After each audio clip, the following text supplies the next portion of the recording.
You're listening to a Monster Kid podcast.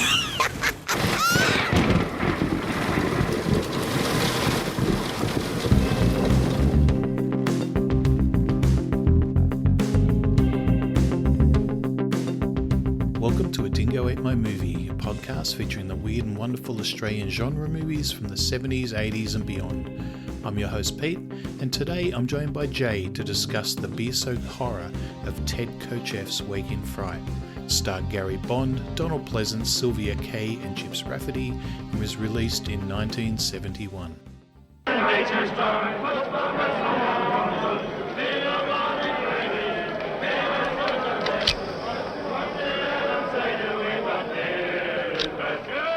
You're new to the Ava?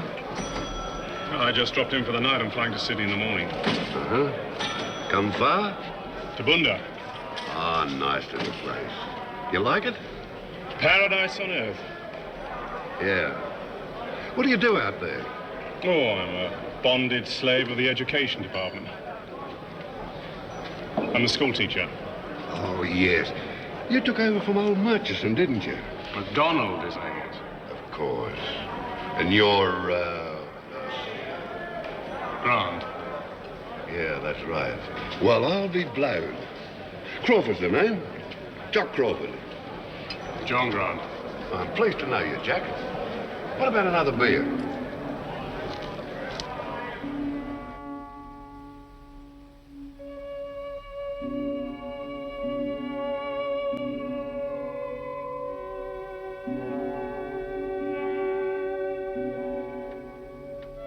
New to the Yabba?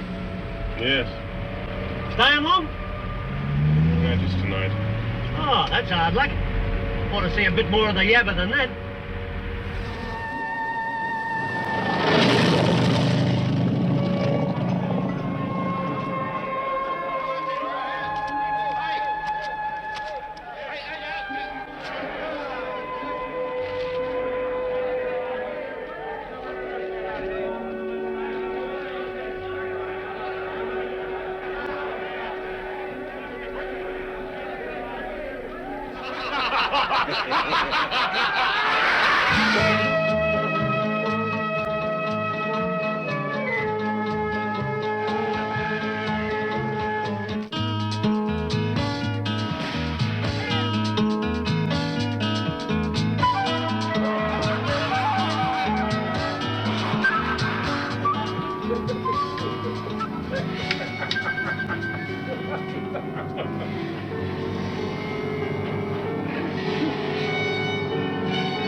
Perfectibility, progress, a vanity spawned by fear. A vanity spawned by fear. So hi Jay, how are you mate? Hi, mate. I'm good. How are you, Pete? I'm great, I'm loving that accent. Man. It's That's really finally good. time you got another Aussie on the show with you. Come on, It's mate. really good. We were waiting. You sound like I was waiting for the call, and I was like, "Where's Pete going to make this?" Come on, mate. It's time. That's pretty good. The time has You've come. Come on, now. Let's have some. Obviously. But here's the thing. Here's the thing, Pete. I'm here. I'm here. And I've been here. A beer. Been here. Beer. Let's have some beer. Wow. It's a bit early in the morning for me, but go ahead. All right, fair enough. Drink it down. You've obviously absorbed this movie quite well. I can't tell you how much, and it's a pleasure to be here from Perth, and That's great. it's lovely to be talking to you from 3 hours across the continent. You think anyone's So good buying to this? have- Anyone's buying this? You think? I don't think so. Well, Hey! maybe. You never know. No, give it a try. I always enjoy hearing Americans do Australian accents. My my best man, my wedding, his name's Rodney, but everyone calls him Bubba. He lives in California, but he came over for my wedding, and he loves trying to do Australian accents. And whenever I see him, he's always doing a big Australian accent. It's quite hard. funny. It's an hard Yeah. accent, and I'm Do pretty. you know what's interesting though? Yeah. You guys almost sound the same. I think it's just the way, the inflection, the American accent doing an Australian accent. It's always quite funny. So, yeah. Well, you know what's funny is that truly now my Midwestern American accent slipping through, but truly speaking, the Australian accent sounds to me like a Cockney accent if you pushed it west. Oh yeah, okay. And I know you're Could be a far little bit. east rather, but still, take a Cockney accent and then like put a lot of like a diphthongs like out, twang, about, and then quip up the shorter moments like out, bick. Outback. You have to I still say Outback. I don't know where you get Bick from. bick. Maybe it's from the. It's honestly, it's just from the movies. It's I know. completely from the films. I know, it's all good. What a way to start. That's really cool. So yeah, all right. So it's good. I'm glad you. So my first question to all my guests is: do you have much exposure to Ozploitation movies? Is this like your first sort of exposure to it, or have you watched some in the past? So that's a great question, mate. I don't, for the most part. I much like your other guests. I listen to the other episodes. By the way, outstanding podcast. Oh, thank you. Yeah, no, seriously, it's like some seriously deep dives into these very cool films, which Americans have very little idea about, apparently. But that said, I don't have much experience. My experience with Australian cinema is the Mad Max series, including Fury Road and Right. What was that phrase that they yell in Fury Road? It's "Witness me." Is that the phrase? That's right. Witness me. So I'm gonna shout out to Jacob because he was a big fan of that on the Test Pattern episode. That's a great movie. I love Fury Road. I'm so glad they're doing another one. Are they? I didn't know that. Yeah, it's starts shooting. I'm not sure when. There was an announcement a couple of weeks ago with the state government. So they're shooting in New South Wales. Looks like they're going back to Broken Hill and Silverton, which is where the original Mad Max was shot, where this movie we're talking about today was shot. Exactly. Where lots of movies that we talk about on this show are shot. So it's probably from where I live, it's about 12 hours drive. It's a long way away. But it seems to have that great sort of atmosphere and gives you that whole outback feel without them really going, deep into the outback. Wait a minute, 12 hours? What are you down in It's about 12 hours Tasmania? What's going on here?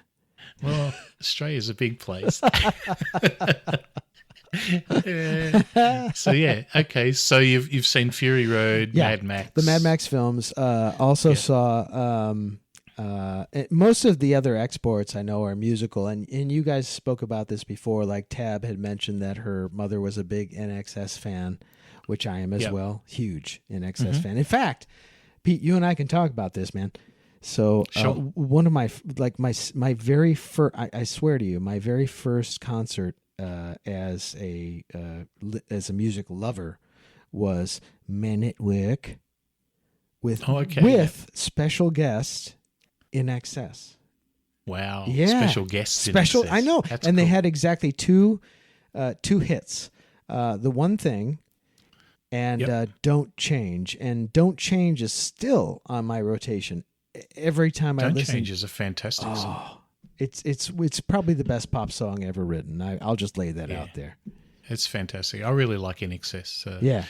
Men at Work I kind of liked. I bought the albums. A band I was in at the time when they were pretty early on, before they really broke overseas, we supported them. And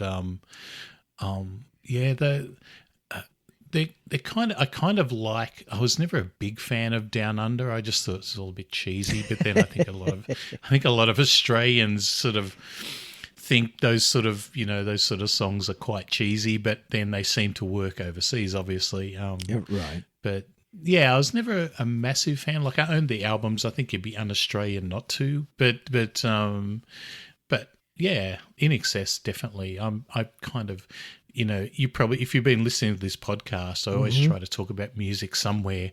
Unfortunately, in this movie, there's not a lot to talk about music. Well, there's no pop tunes, so to speak. Yeah, no, because it's not one of those sort of movies. That's true. But to continue the tangent momentarily, the second album by Men at Work, lesser known, called Cargo, at least released in the States, has a song called Overkill.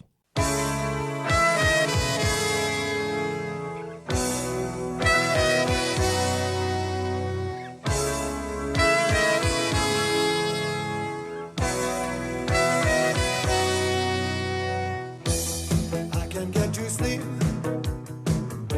I think about the implications of diving into deep, and possibly the complications, especially at night. I worry over situations. I know we'll be alright. Perhaps it's just an imagination. Day after day it reappears.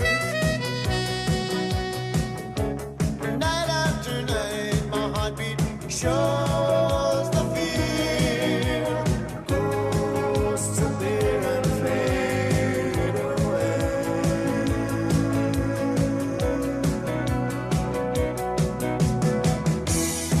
Between the sheets. Oh, Overkill's a great song. I played that in a cover band a couple of years ago. Pete, you're killing me, mate. I love that song. I'm serious. I love that song. That's my favorite Men at Work song of them all. It's a good Men at Work song. It's a solid song. Yeah. I really like it too. Yeah, and I don't know if you've. Yeah, I'm sure maybe you've seen it, but the music video, which was popular when we were babes, is I think they're walking around. Is it Melbourne? It's. Is that for Overkill you're talking about? Yeah. The song. Yeah, I don't remember the clip for that one. They show basically Colin Hayes walking around I think it's the dock at in Melbourne. Okay, I think in Melbourne somewhere. And then, they were a Melbourne band. So. Yeah, and it makes sense. So yes, I've grown up on some of the probably most fringe Australian culture, and so I'm psyched to dive a little deeper into the things that you tortured me with, man. Musically, then I need to turn you on to Midnight Oil if you've never listened to Midnight Oil before. Beds are burning, baby. So, Beds are. Oh, that's not all. Burning. That's like the tip of the iceberg for those guys. Yeah, but that's what got me started. No, I'm with you. That's an outstanding band. Yeah, I love them. No, they're one of the best bands out of Australia, and let's not forget. I'm sorry, I have to tip my hat to AC/DC because. Oh yeah, come on now. They go without saying. They're almost like, I don't even know if the world identifies them as an Australian band anymore. They've just become like a band of the world sort of thing. Yeah, the world adopted them. But here's the thing, and Sketches would appreciate this too. They're Scottish boys. You know that, right? They were born in Scotland, and they're like, I'm going to immigrate to the great land of Australia, and they're going to talk about this, and then you don't understand what the hell they're saying, and then and then they adopt the Australian accent, and then we can all talk again because you understand what they're saying. That's it. Yeah, they were a big band. So. I still remember. I don't remember this happening to me at all, but I do know people that.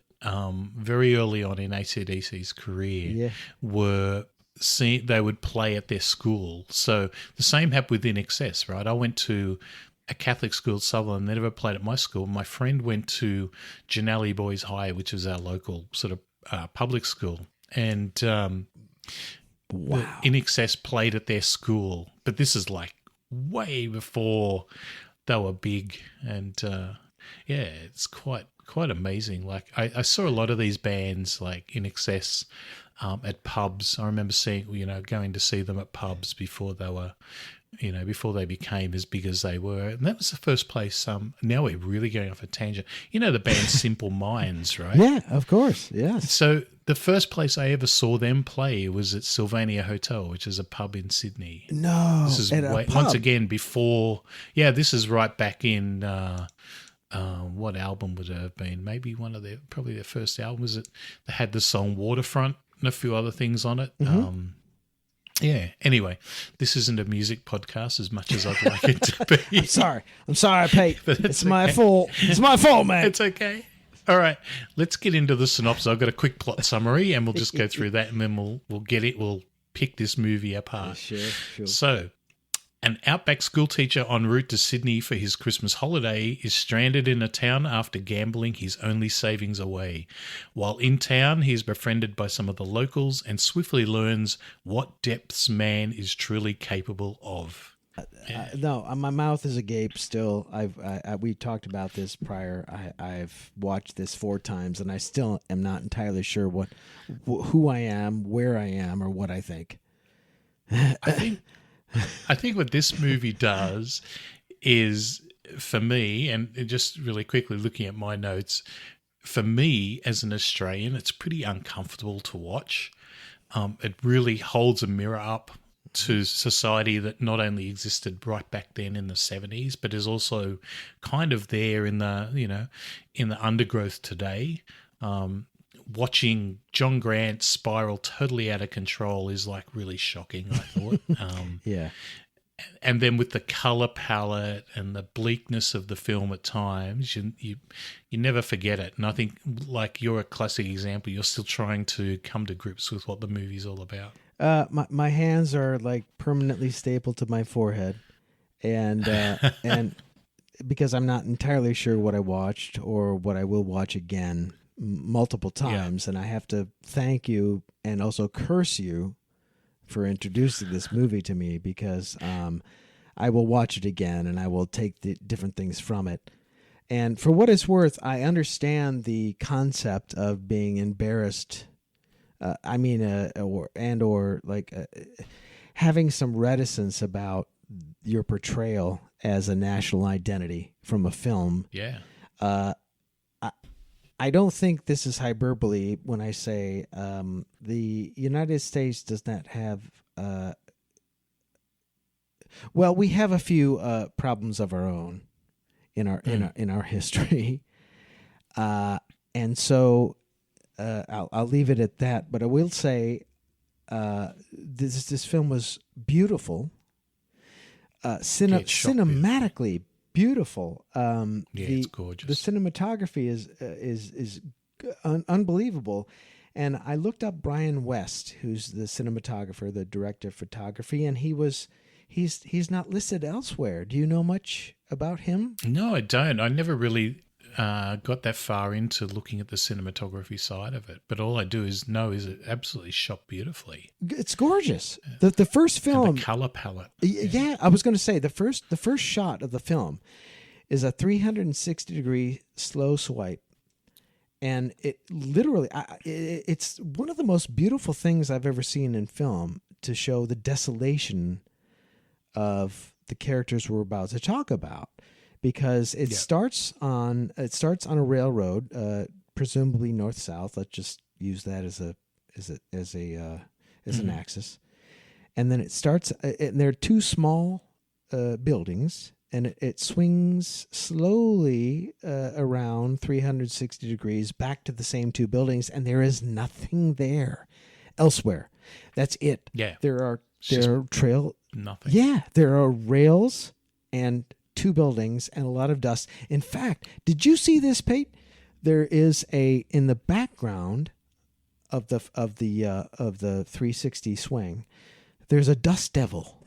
Did you see? Yeah, I saw that. It's unbelievable. That I was like, great timing. Yeah, because this is way before the age of computer imagery, so clearly that was just caught on film. Yeah, it's fantastic. Yeah, it's just great. It's gorgeous. Yeah, I think, it just shows the desolation and those, it's amazing that he lives in one place and just across the railway he teaches in this little school with children of all different ages. It's really interesting. Interesting film.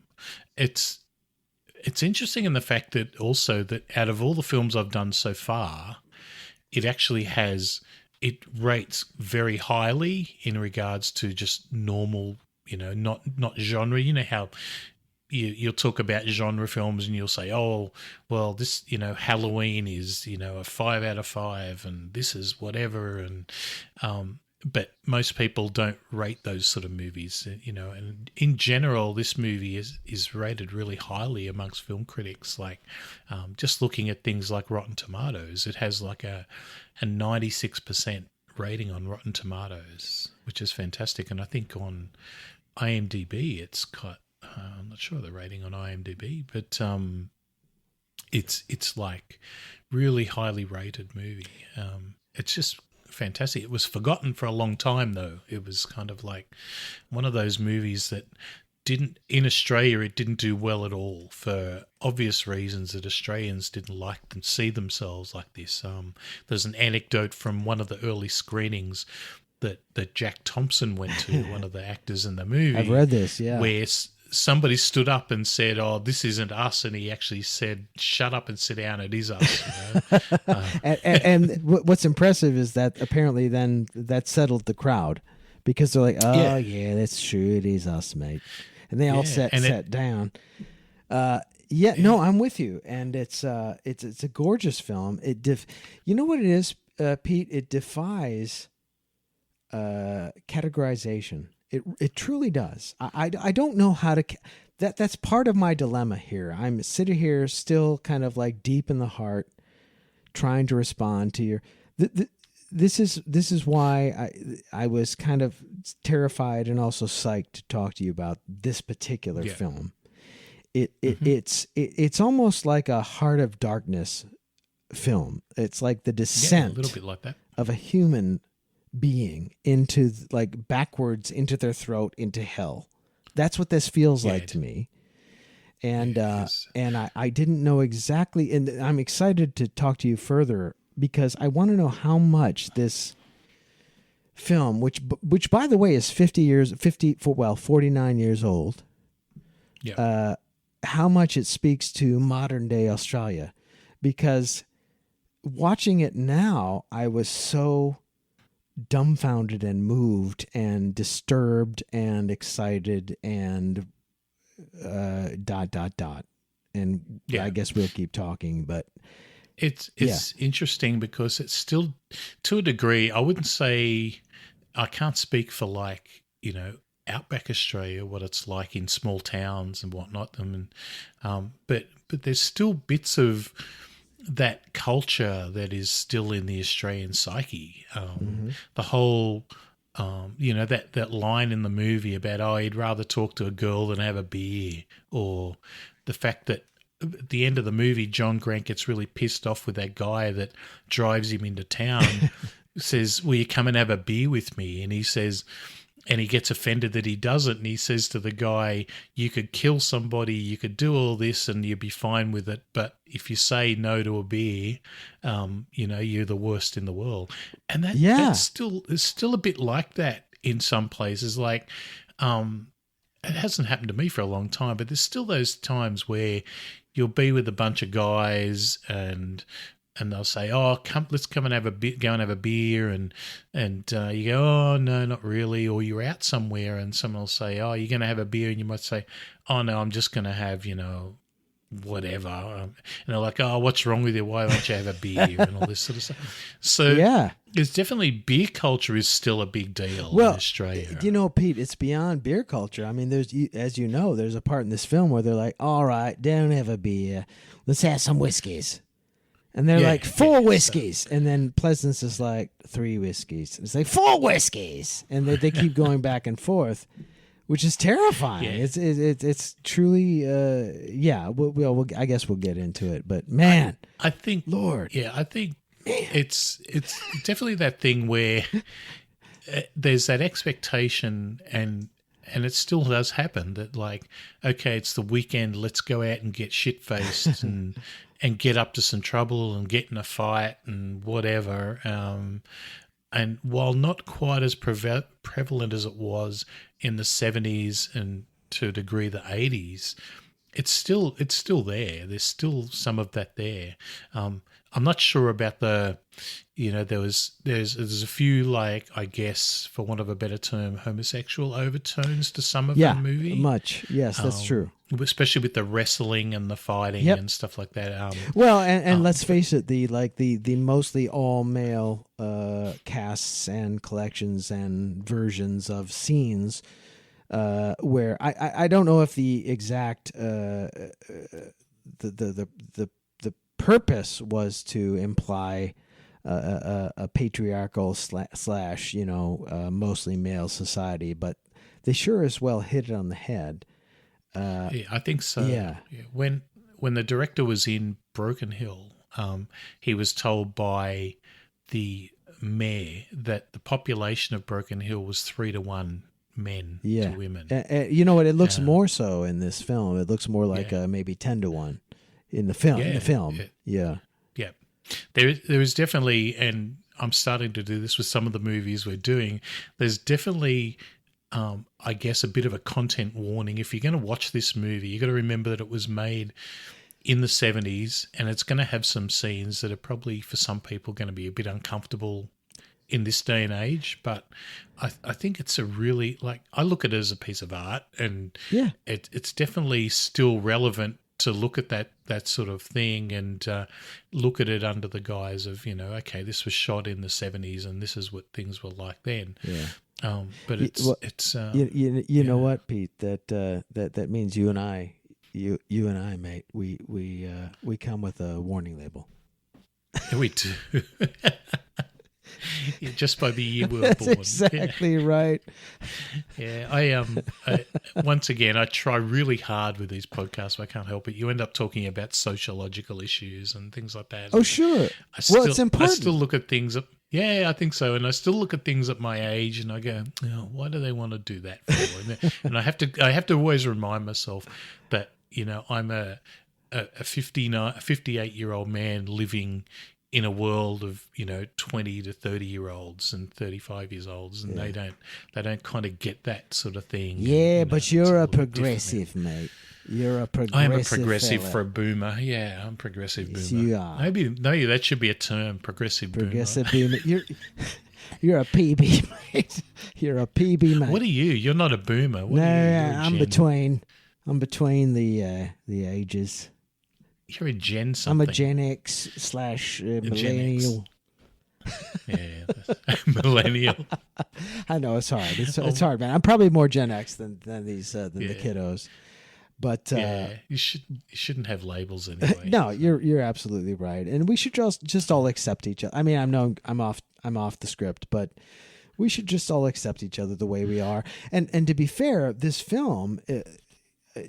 Back to the point, this film actually centers a lot of these issues. I mean, it makes it sort of things that were shocking in 1971 regarding like sexual quote unquote promiscuity or deviance or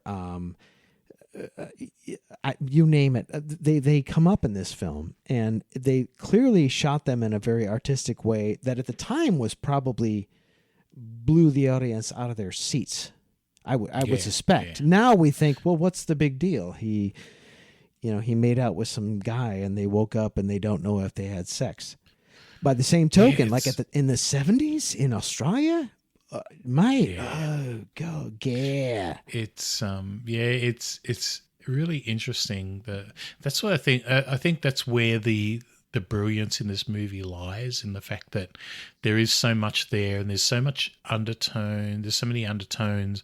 There's a whole lot of stuff that makes you sort of wonder what's going on. You're trying to understand what's going through their head, what the motivations are, and it just gives you a lot to think about. I think out of all the movies we've done so far on this podcast, it's probably, for want of a better term, the deepest in regards to, story. If I compare it with things like Dead End Drive-In that are just really straight up, just sci-fi dystopian thing. I think this is like our first, what would I suppose I would call Australian Gothic. Yeah, that's a great term. And for what it's worth, man, I curse you. I went right down the rabbit hole with you. Like I said, I've watched this multiple times. In fact, the first time I watched it, I was like, "What?" Honestly, I was dumbstruck on my hindquarters, looking straight at the ceiling, saying, "What?" And so I figured a lot of this had to do with drinking beer, a lot of beer, so much beer. Yeah. And so the second time I watched it, I took a sip of beer every time that. Well, I guess we'll get into it, Pete. But these guys, like within the first 10 minutes, they've slammed, like full on flam, like all the way back, like 5 full pints within like 3 or 4 minutes. And I literally, just for fun, took a sip every time I watched it. And by the time, like within a half an hour, I was like, I couldn't sit up straight. And that was just sips. These guys are like slamming beers. What's amazing about this is when they filmed all the drinking scenes, apparently the director gave them light beer to drink. Mm-hmm. But Chips Rafferty, the guy who played Jock, he was like, I'm not drinking light beer. I'm not having light beer past my lips. So every scene he was in, he was drinking full strength beer. Oh, no. So rest his soul. He's one of these guys, I think, that can just put it back. He was until like right after the film was released. Then he passed away. And he died of a heart attack. Yeah. I'm sorry. I don't mean to laugh at his misfortune. I'm just saying, like the fact that he was like this. Actually, may I ask you, like, is this normal Australian behavior? He was like, there's a constable on duty. And he's in the bar greeting people, which is great. He was a very friendly fellow, but he's drinking, nonstop drinking. Yeah, I think it's probably a small town thing. Yeah. You would not, like, as a normal policeman, you would not get away with that, right? Fair enough. And I think there's some kind of like, with his character, there's kind of like some malevolent overtones, and a little bit like he kind of runs the town, sort of thing. And did you notice, like, when they're talking in the bar scene, the first bar scene, when he gets up to go to the bar to get a drink, the crowd of people just like part like the Red Sea and just let him go past. I did see that. Yes. Yeah. So he's got a reputation, and the way he talks about, when people do bad things, they don't get far because it's a isolated town and we catch them quick. And I think there's more to that character than you see in the movie. I think that's a great point. And listen, full disclosure, typically on these kinds of events and podcasts, so forth, I would have read the book. And then, frankly, I would have gone and seen. There's a 2-part miniseries. I think you and I spoke about this briefly. A remake, if you will. And I would have done both. But to be fair, I am still sitting here dumbstruck at the original work. So perhaps we can go visit those things again. But we'll get into it more, I suppose. But I'm with you. I think that the jock character, the sheriff character, comes across as a bit of a country bumpkin, but there's much more going on behind his eyes. And again, I have to credit the cinematographer who lights this from it's from a planar underplane direction. So you see reflections off of this man's corneas that glint. And despite his nonstop insistence of, and by the way, I have to ask you about this too, Pete. I have to be on, like, what our protagonist goes into a pub, and then he turns around to escape because he realizes it's a miners club, if you will. And then he goes back in. Do you know what coaxed him back in? Because I didn't see it. Is somehow he changes his mind. He turns around and says, "Ah, to hell with that. I'm going back in." Yeah, the very first time John Grant enters. I didn't actually notice that. I'll have to have a look at that again. Yeah, he goes in, and then they say, "Oh, I said, so the minus, mate." And he goes, "All right, sorry." And he goes out, and then he immediately comes back in again. He turns around, starts to exit, and I'm like, okay, end of movie, right? No, he goes back in, goes to the bar, grabs a beer. He goes to the corner. Jock meets him in the corner. Says, "I haven't seen you around here, mate. How you doing? All right, it's all right." He's like, what's the name of the town he's from again? Is it his town? Is it Timbunda? Timbunda. Timbunda. Yeah, nice little place. And then he says, "I'll get you a beer." And he literally, it's the most passive aggressive, intimidating scene I've ever seen between two men. He looks at John's glass, and John's glass is full of beer, and he looks at him. He looks at his mouth, and he looks back at the glass, and he looks back at John, and John acquiesces and slams the beer. And immediately Jock takes his beer and walks to the bar and replaces it. Now, on the one hand, that's quite gracious and nice of him as a host in his town. On the other hand, it's like, what are you doing? Like you're immediately trying to make this visitor drunk. I don't know. What do you think of that? It's a little bit like, so in Australia, there's a thing called shouting. So if you go to the pub, say you go to the pub with three mates, right? There's four of you. So what'll happen is I'll buy the first round, right? So I'll go and buy the first round. So I'll shout the other three guys a beer, right? When we have our next beer, my other mate will shout the three of us a beer. Then the next guy will shout everyone a beer. And the next guy will shout everyone a beer. And it just keeps going round and round like that. Sure. That's how it usually works. So that's how you get drunk really quick, is because you don't want to be the guy that says, there's always this little bit of peer pressure. Yeah. You don't want to be the guy that says, "Oh no, I'm not gonna have any more," because they'll say, "Oh mate, it's your shout. You got to buy one. It's your shout." Right. So sometimes if I've had enough of drinking and I'm in that situation, I haven't had this for a long time, years. You'll usually say, "Okay, I'm going to shout. This is my last shout. I'm not going to buy any more after this." Okay. And you'll sort of, step out, or they'll shout and they'll buy you. I'll just have a Coke, or I'll just have something else, Yeah. But there's that thing, and a lot of the time there's that whole, okay, so it's my shout. I'm going to go to the bar and buy you another drink. And in this movie, you see that people are buying in drinks all the time. There's always people buying drinks and giving drinks away. Oh man, so many drinks. Yeah. Well, and here's the thing, though. That sounds jolly and fraternal. The way Jock does it, he literally stares this man down in my opinion, in a very aggressive way, which is, you drink that beer right now, or else something's going to happen. Yeah, I thought that as well. He kind of gives him that whole, I sculled mine, you got to scull yours. Do that, and then I'll get you another, and then we'll talk again, and then you doggone well better drink another, and that's how it goes. And within about 5 minutes, these for your listeners, in about 5 minutes, these two grown men rather have slammed 4 pints of beer. Yeah, I think they were buying schooners, maybe. I'm not sure.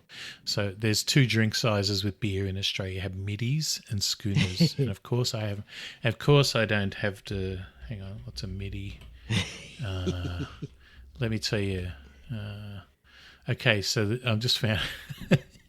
Well, it's funny you said that, because there's a particular brand of beer that shows up repeatedly.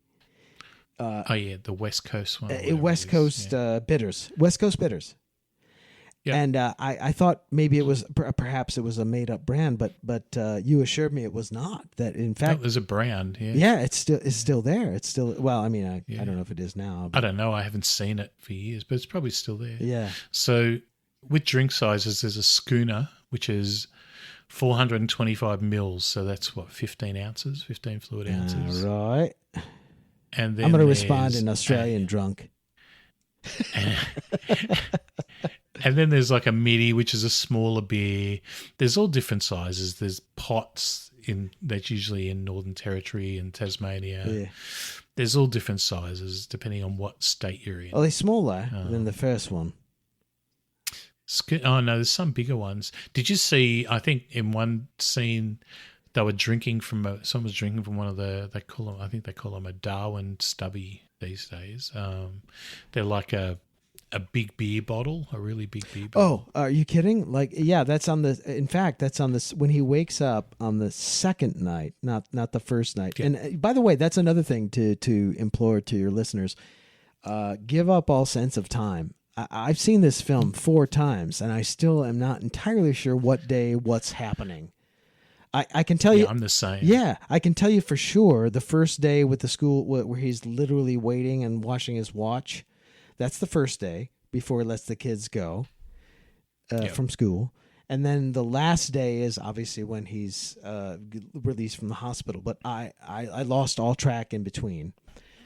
Yeah, I actually wonder about that, whether that was done on purpose as well. So you're kind of out of it as much as he is. You don't know what time is passing, and yeah, I gave up after I think the second, after the first night when he lost all his money. After that, Yeah.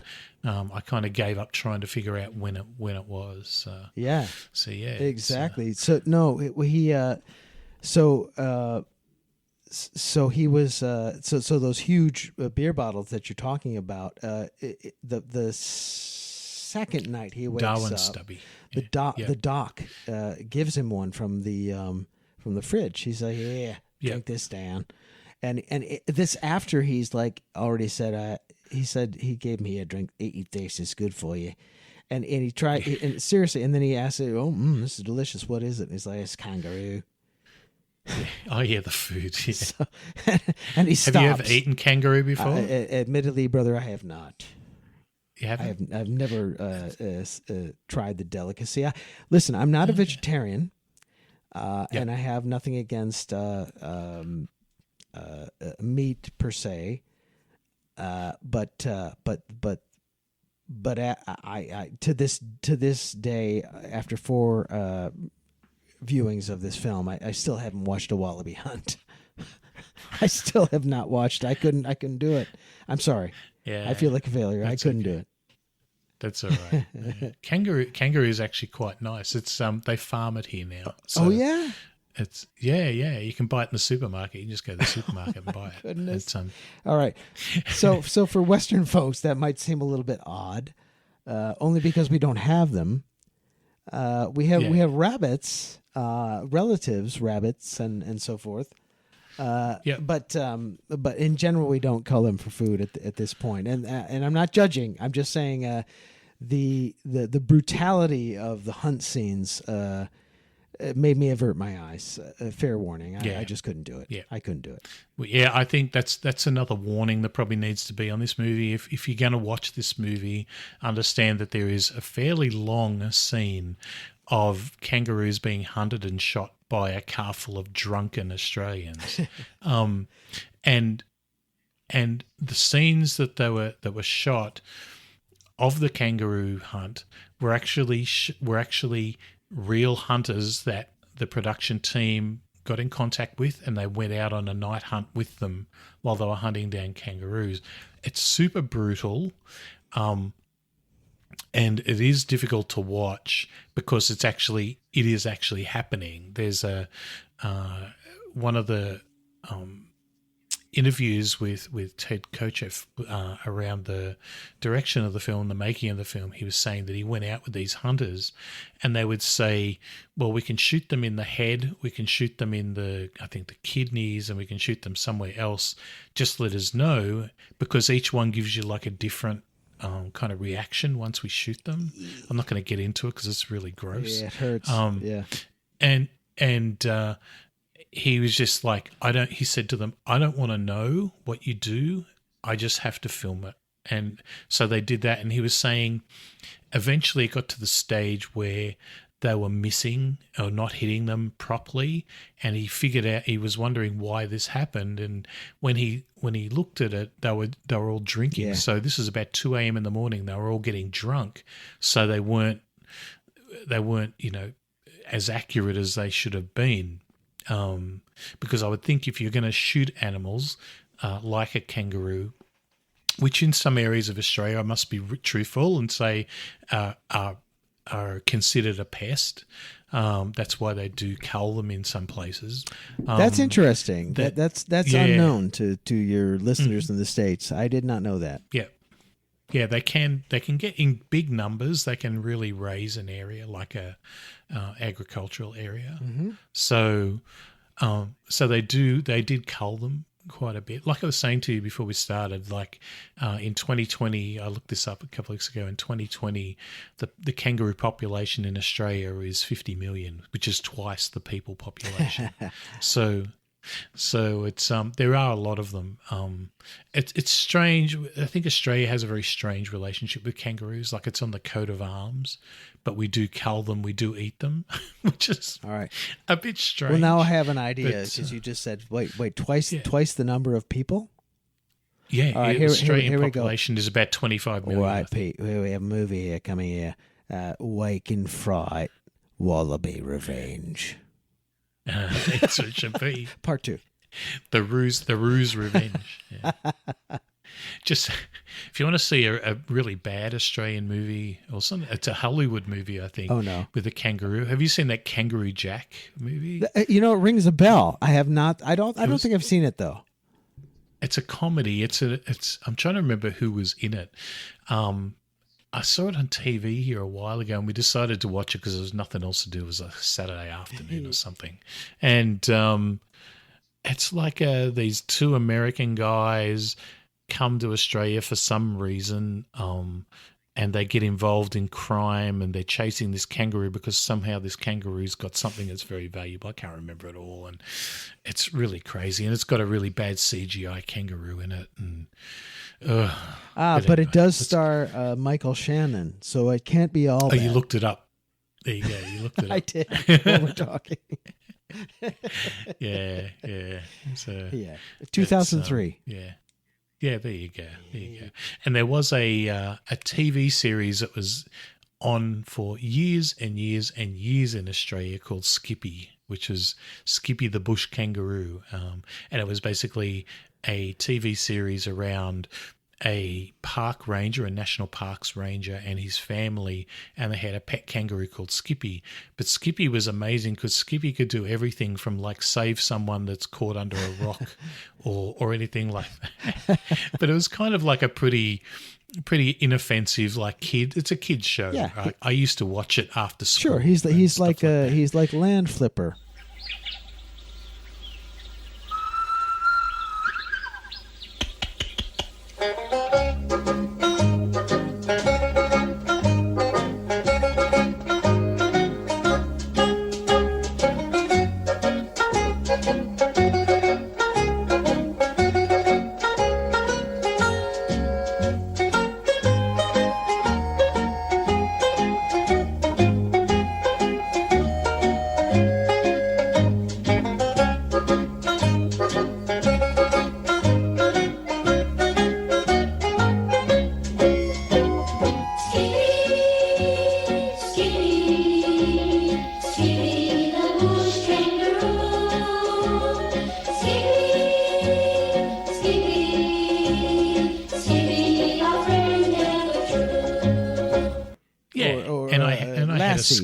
I had a Skippy play.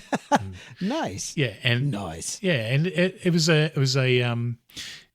good show, and it went for years and years and years here. It was very popular, Skippy. If you talk to most Australians and ask them about Skippy the Bush Kangaroo, most older ones will know about it. I'm sure. Yeah. I'm sure people in their 20s don't really have any idea about it. But what?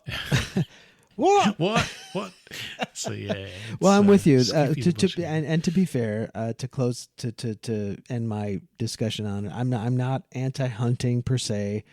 I'm not vegetarian. I'm not vegan. Yeah.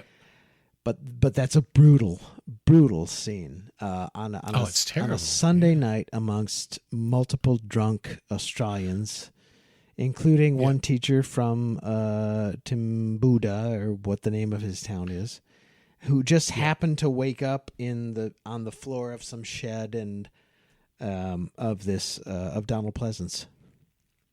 Yeah, and he doesn't really, and once again, going into his journey, into John Grant's journey, he doesn't really get a choice, right? He's so drunk. Yeah. They just say, I think Donald Pleasance says something to him about,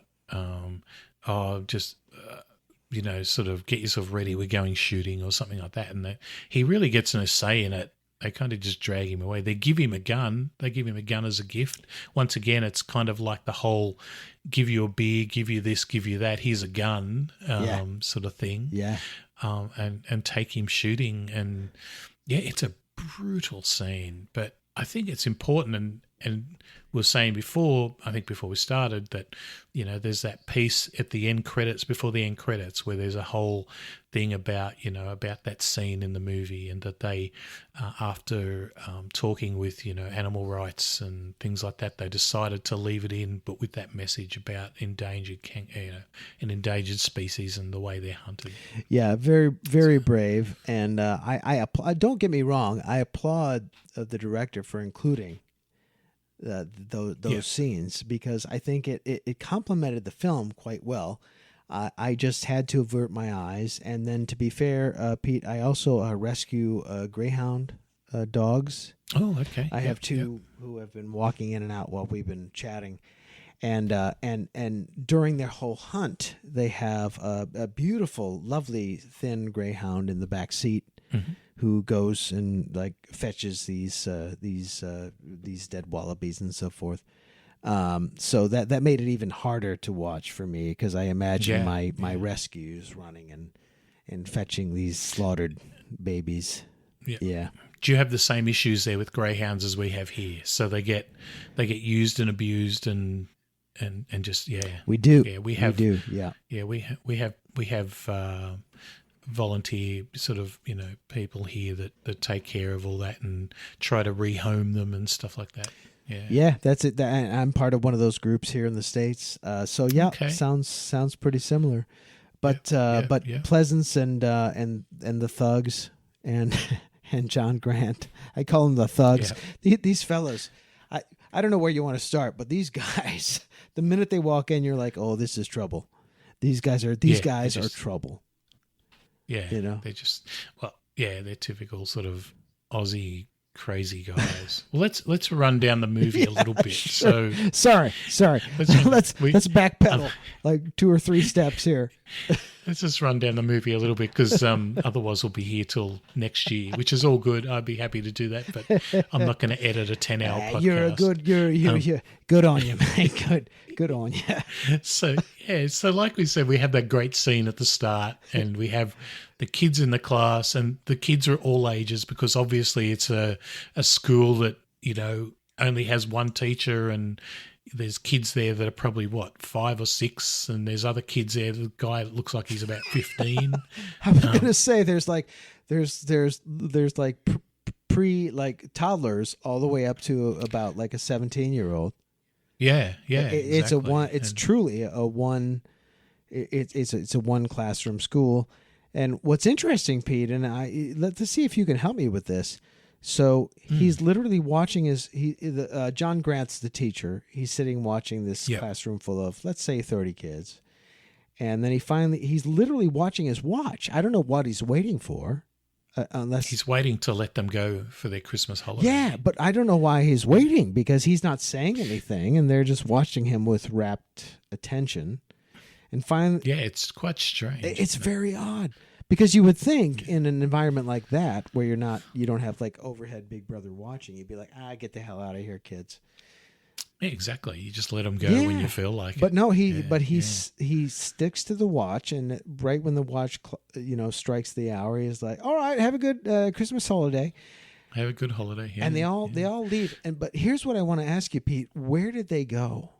Because we have this great opening shot, like a 360-degree shot of desolation, aside from a railroad track, a schoolhouse, and a hotel pub. And he lets all the kids go. And then about, let's say, 2 to 3 minutes later, he walks out of his school to cross the tracks to his home at the hotel pub. The kids are gone. And we're talking miles. I don't know where they went. Is that a metaphor? Did I miss something? Honestly, am I digging too deep here? There's the scene when he's on the train leaving and the kids all chase and wave to him on the train. Yeah. So my thinking is that there's mining areas out there. There's all different areas out there that those kids are just sort of off in all these different directions on different properties and things like that. That's the only way I can see it. But like you said, that opening shot kind of, you would think that you would see more of those properties and things like that. So I'm obviously thinking, well, they must be just past where the camera can see or something like that. But yeah, I think we just have to assume they just live around that area. Whether, for some of those kids, school might be, 60 kilometers or 20 miles, 30 miles. Yeah, so that's what I was thinking. So thank you for that, because I was wondering if they were like some stand-in, like little metaphor for little angels or little devils. I honestly, right from the get-go, it's got you wondering, like, did I actually see that?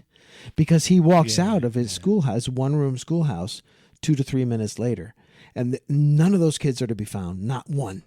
There were about 30. They are gone.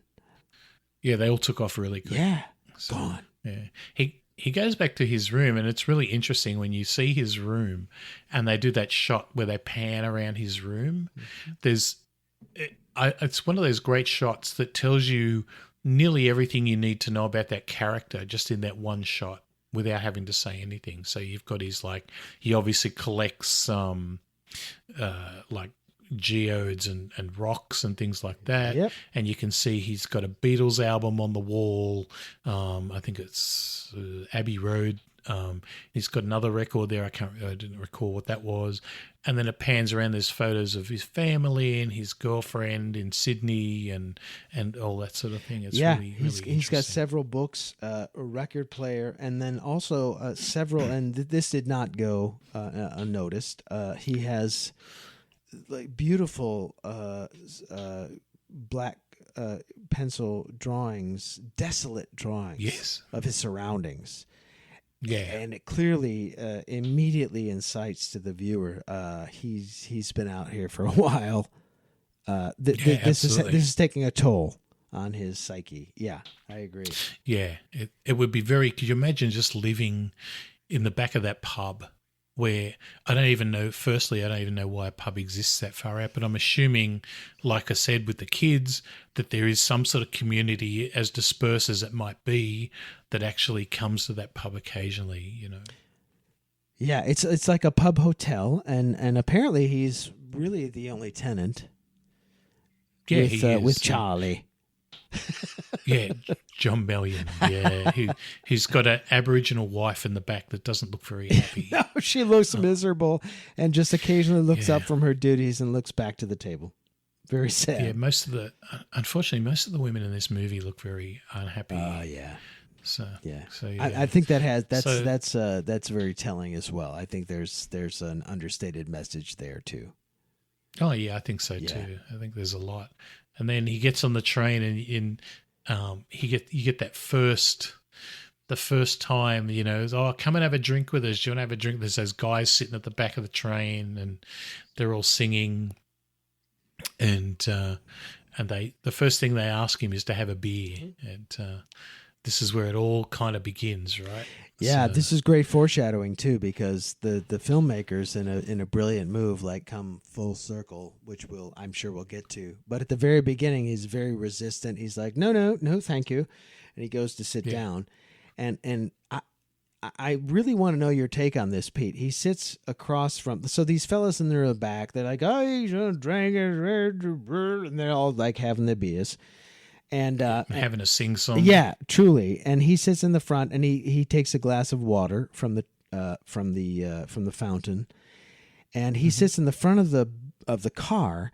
And in the front of the car is an older Aboriginal man. Yeah. And this fella sits there and just looks out the window, kind of clearly not partaking, and he's got the 1,000-mile stare. So many people in this film have the 1,000-mile stare, but he's the first, and he's not partaking in the bacchanalian events in the back of the car.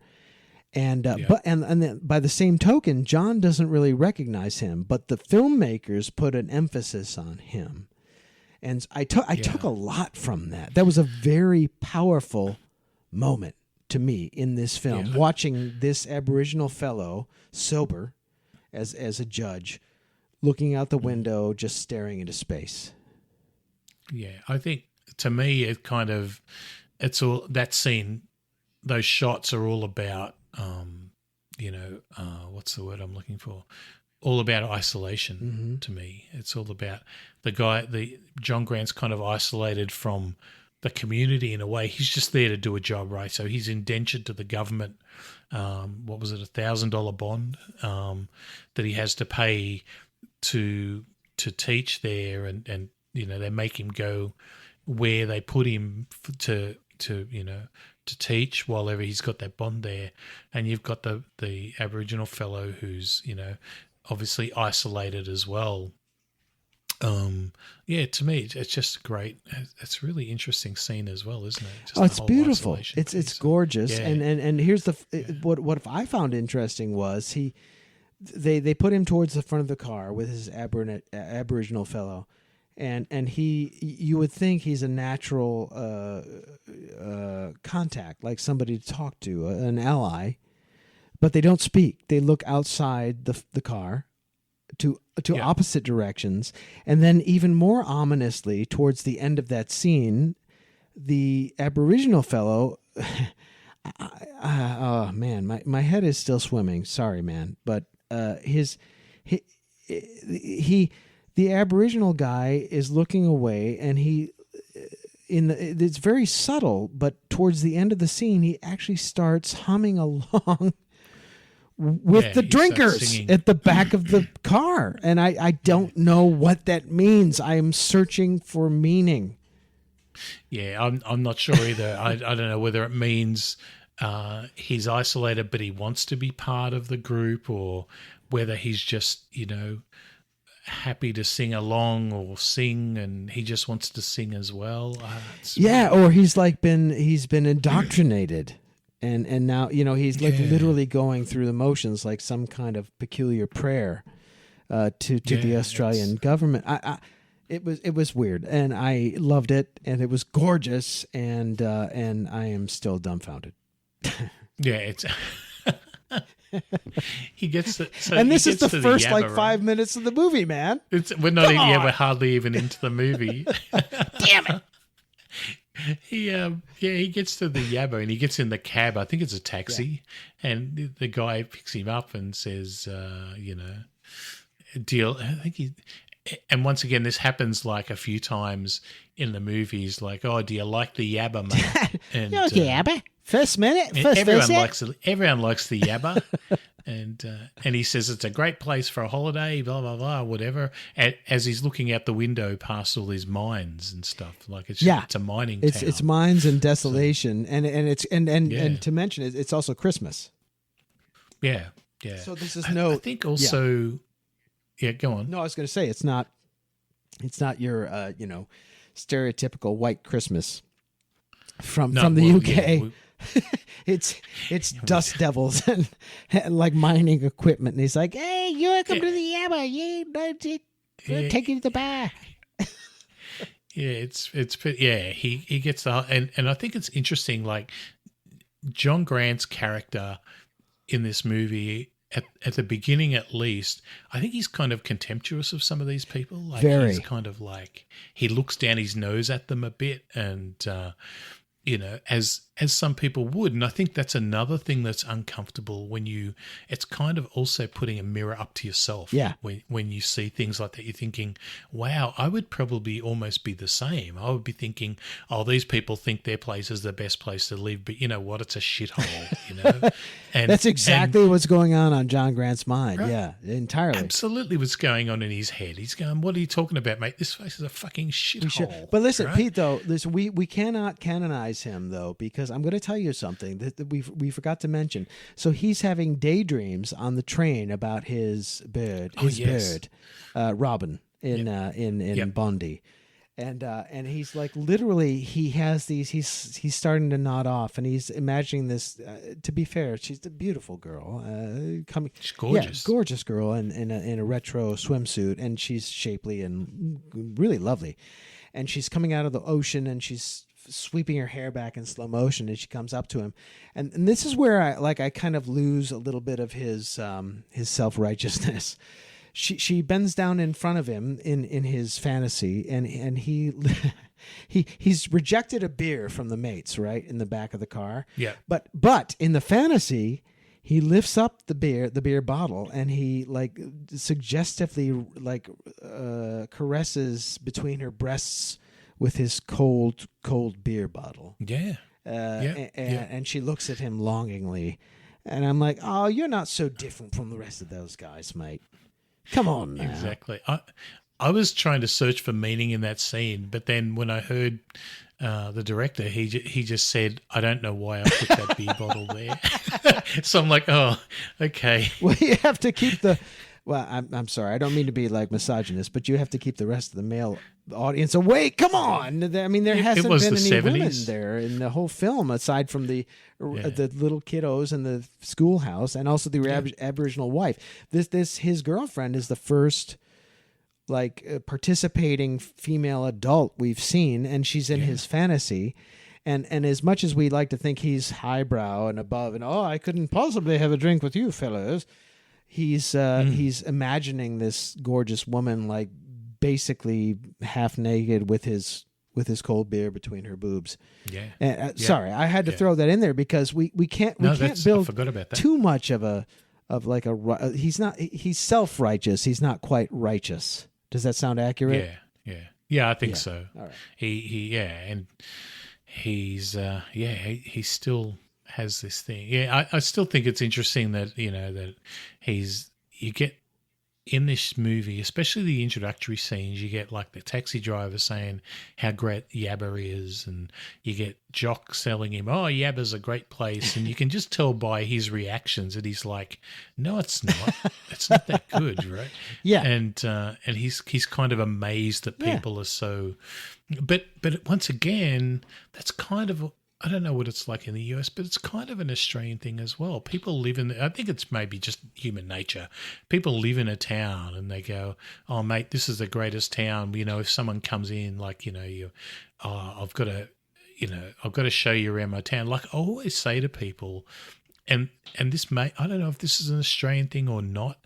If I find out that I've got, friends, or say you were coming to Australia for whatever reason, I would be like saying to you, dude, we have to catch up. I want to show you around Sydney. It's my city. It's fantastic. Blah, blah, blah. I'm like, you can stay with us if you like. I don't mind. You can crash with our place and, you don't have to worry about anything. I'll take you everywhere, which to a lot of people would seem to be over the top, like make them uncomfortable. So I always have to think about that quite a bit. Is sort of like interesting. And because some people don't sort of see it that way and whatnot, and I just it's always interesting because I think that's also maybe an Australian thing. I'm not sure. I know my friend, my mate Bubba, like he's very much like that. Like he's always, whenever I've gone to visit him in California, and I used to go to the US a lot for work, and a lot of the time I would just stay with him because it was nice and easy. After I'd had my little work trip, I'd spend an extra week in the US and I'd hang out in California with him, and we'd do Disney or we'd do Universal or we'd do all sorts of different things. And And he was always says to me, "Oh, look, if you've got any friends coming over, let them know. I'm happy to pick them up from the airport. I'm happy to show them around." And so it may be just a normal thing, but I always feel Australians seem to be very open and sort of very much like, "Oh, come on down. You can stay with us. I'll show you around." Blah blah blah. And I think that's sometimes where the whole, the thing with the "I'll buy you the beer. You don't have to worry about it. I know you got no money. I'll just keep doing that." And that is typically Australian. I think that's why this sort of movie is uncomfortable for Australians to watch, because it really puts that. You know what? up. That's a good point, Pete. Like it's almost like in fact, I think they when John goes into the steakhouse with the illegal 2-up game, he has that moment, and they're all talking about, and the doc calls him on it. He's like, "You don't like his hairy touch to your arm, do you?" And John's like, "No, in fact, I don't." And then he goes off on how he thinks these folks are below him. You know what? You're right. I think it depends. At least from the U.S. culture, I think it depends on where you're coming from. I'm very much. Personally, I'm very much like you just described the Australians. If you tell me, mate, you're coming to Michigan or to the Midwest, I'm like, drive up here. We're gonna put you up. You sleep here as long as you want. We'll go to the lake. We'll have a great time. We'll drink some stuff, etc. But yeah, there are some parts of the states and some people obviously who are not that same way. And but yeah, I guess my point is in this particular film, it becomes this is a strange phrase, I guess, mate, but it's like oppressively. It's an oppressive hospitality. It can be sometimes. It's kind of, because like we said, when he finally shows up in the Yabba, he decides to go to the pub, and he turns around and almost leaves. And we have to go back, man. I got to find out what ushers him back in, because that's the whole movie, right? I don't know if it's. I know there's the bit where he walks into the bar, the main bar, and there's a sign that says pub closes at 6:30 p.m. or whatever it is, but it's obviously about 8 p.m., right? Yeah. So they're open after hours, which is, pretty typical thing for a country town. They're not really going to police it that heavily. And the guy, he walks in, the guy says, "Close the door, we're closed." Mm-hmm. And he walks to the door and closes the door. You sure not getting confused with that bit? Maybe. I had this sense that he was like, "Oh, well, then I guess I'll leave." But maybe you're right. I have to. Okay, fine. A fifth time, I'll go back and watch again. Maybe he just goes and closes the door to lock himself in. Possible. Unless he hears the guy say we're closed, he goes to walk to the door and he thinks, "Well, hang on a second. Why are all these people here still?" Yeah, that's kind of how I took it. And then, when he came back in, nobody argued. So he's like, "Fine, I'll go have a beer." Exactly. But looking back on the whole film. Again, I'm sorry, I'm such a fatalist here, but I keep going, leave, walk away, get back on the train, GD it. Come on. Yeah. But just go back to your hotel room. Doesn't happen. Go to sleep, wake up and get your plane in the morning. Nope, he wakes up in fright. Yeah, he does. He does, right? Yeah. So he goes to the pub. As we mentioned, this is where he meets Jock. And I think it was interesting from an Australian point of view, or maybe from people that aren't familiar with it. When Jock first meets him, he asks him what his name is. He says, "My name's John." Yeah. And he says, "Oh, how you going, Jack?" And so Australian people always, when your name's John, a lot of people will call you Jack. My dad, his name is John. And right through my life, even when I was a young boy, I would always hear friends of his and things like that calling him Jack, and they would just call him Jack all the time. My grandfather, his name was John, but was always known as Jack. Wow. So It's just one of those strange things that happens here. If your name's John, they call you You Jack. know, that might be generational. That might be shared could be. between the States and Australia because Yeah. over here it was the same way for many years, and now in the later years, rather the most recent times, they actually are naming sons Jack, a true Jack, like Jack, Jack. Oh, okay. Yep. Instead of John. And so forth, and Johns are going by Johnny or John or whatever. Yep. So yeah, that might be generational. We It might be generational. yeah, I wouldn't be surprised. It's very interesting. But yeah, then we have the whole scene you mentioned before about them having the drink and Jock, being a bit heavy-handed with him to make sure you get another drink and drink everything you've got, and it's And to this still to this moment, I'm puzzled. Like, is this constable on duty?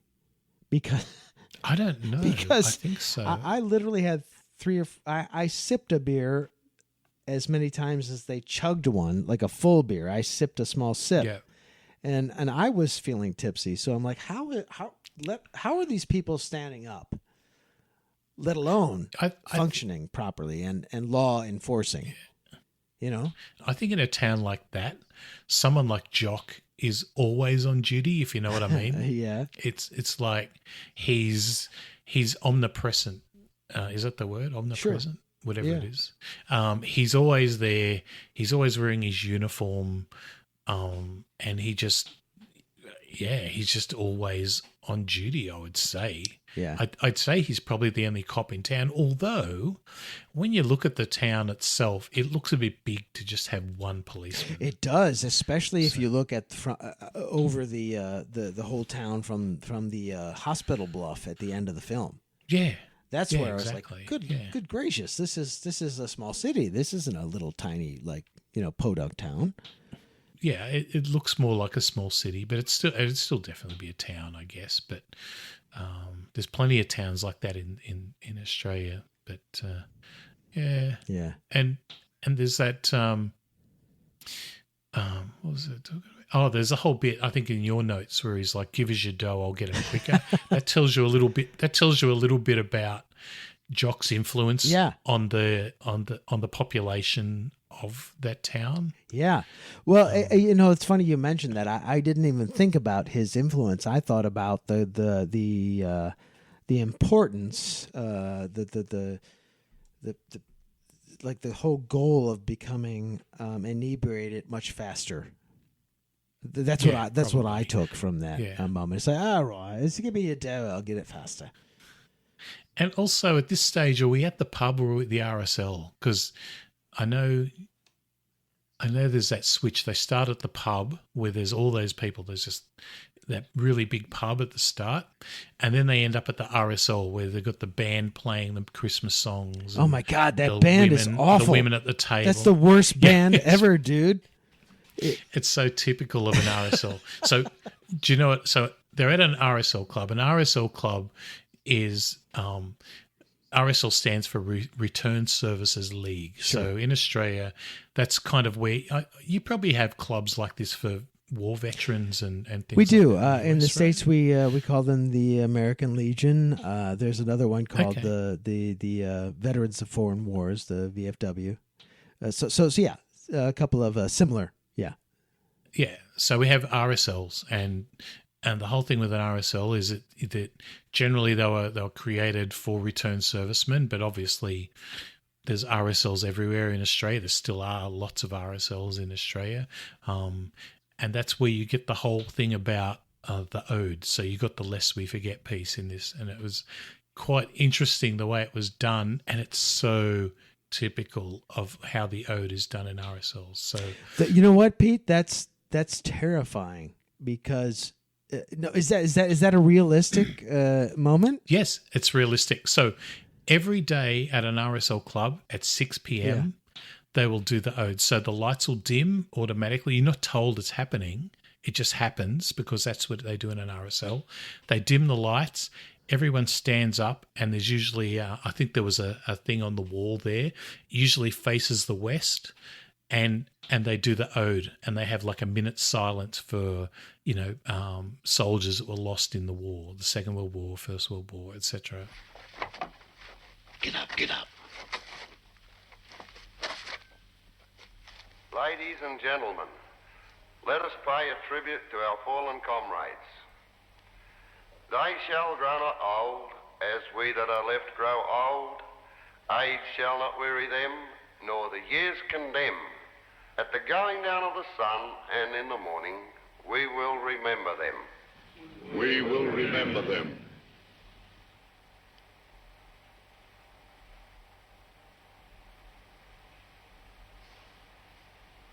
Lest we forget. Lest we forget. Thank you, ladies and gentlemen.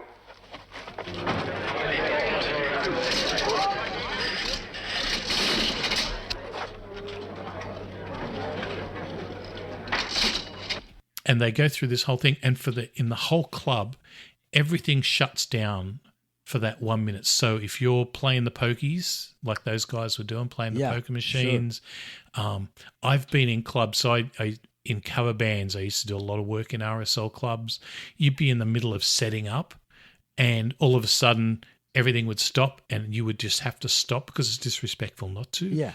And stand and go to look to the west, and every room in the club pretty much, even in the auditoriums, will have the little light you know where to look, and you'll just stop what you're doing, and as soon as it's done, you hear the guy say, "Thank you, ladies and gentlemen." Then you hear everything kind of start up again, the poker machines, everything, and it's so typical of what happens. Okay. Absolutely typical. Well, I'm glad to hear that, because the way that they filmed, don't get me wrong, the folks in the States are very appreciative of the veterans that have served, and we stand at attention when the United States anthem is played and so forth. The Pledge of Allegiance is something that we say in school pretty much, or at least when you and I were kids, we used to say in school when I was a kid before class. By the same token, in this film, the moment where the RSL tribute happens is abrupt and sudden and almost ghostly quiet. And that's exactly what it's like every day. Okay, good to hear, because I was like, what are they trying to tell me here? Because it was so there was no sound aside from the tribute, none. And John Grant seemed surprised by it too, and he's supposed to be an Aussie. So I was like, well, what? When I watched that, I was kind of like, are you really Australian? Because if you're Australian, he's not. He was probably in his. He's an Englishman. He's probably in his mid-20s. He's an Englishman, right? You can tell by his accent. I'm like, this must be the first time you have experienced this, because usually by the time you can't go to a club in Australia, or you can these days because they've got sections set aside, but you generally can't go to a club in Australia until you're 18 years old, right? Because that's the legal drinking age in Australia is 18. If you go to a club, you've eventually been to an RSL club, and you've eventually seen this happen before you're 20 easily. Okay. And I was really surprised that he's like, oh, what's going on here? The only thing I can think of is he came to Australia, did his teaching degree in Australia, which is why he's indentured to the government, because the government probably paid for his degree. Right.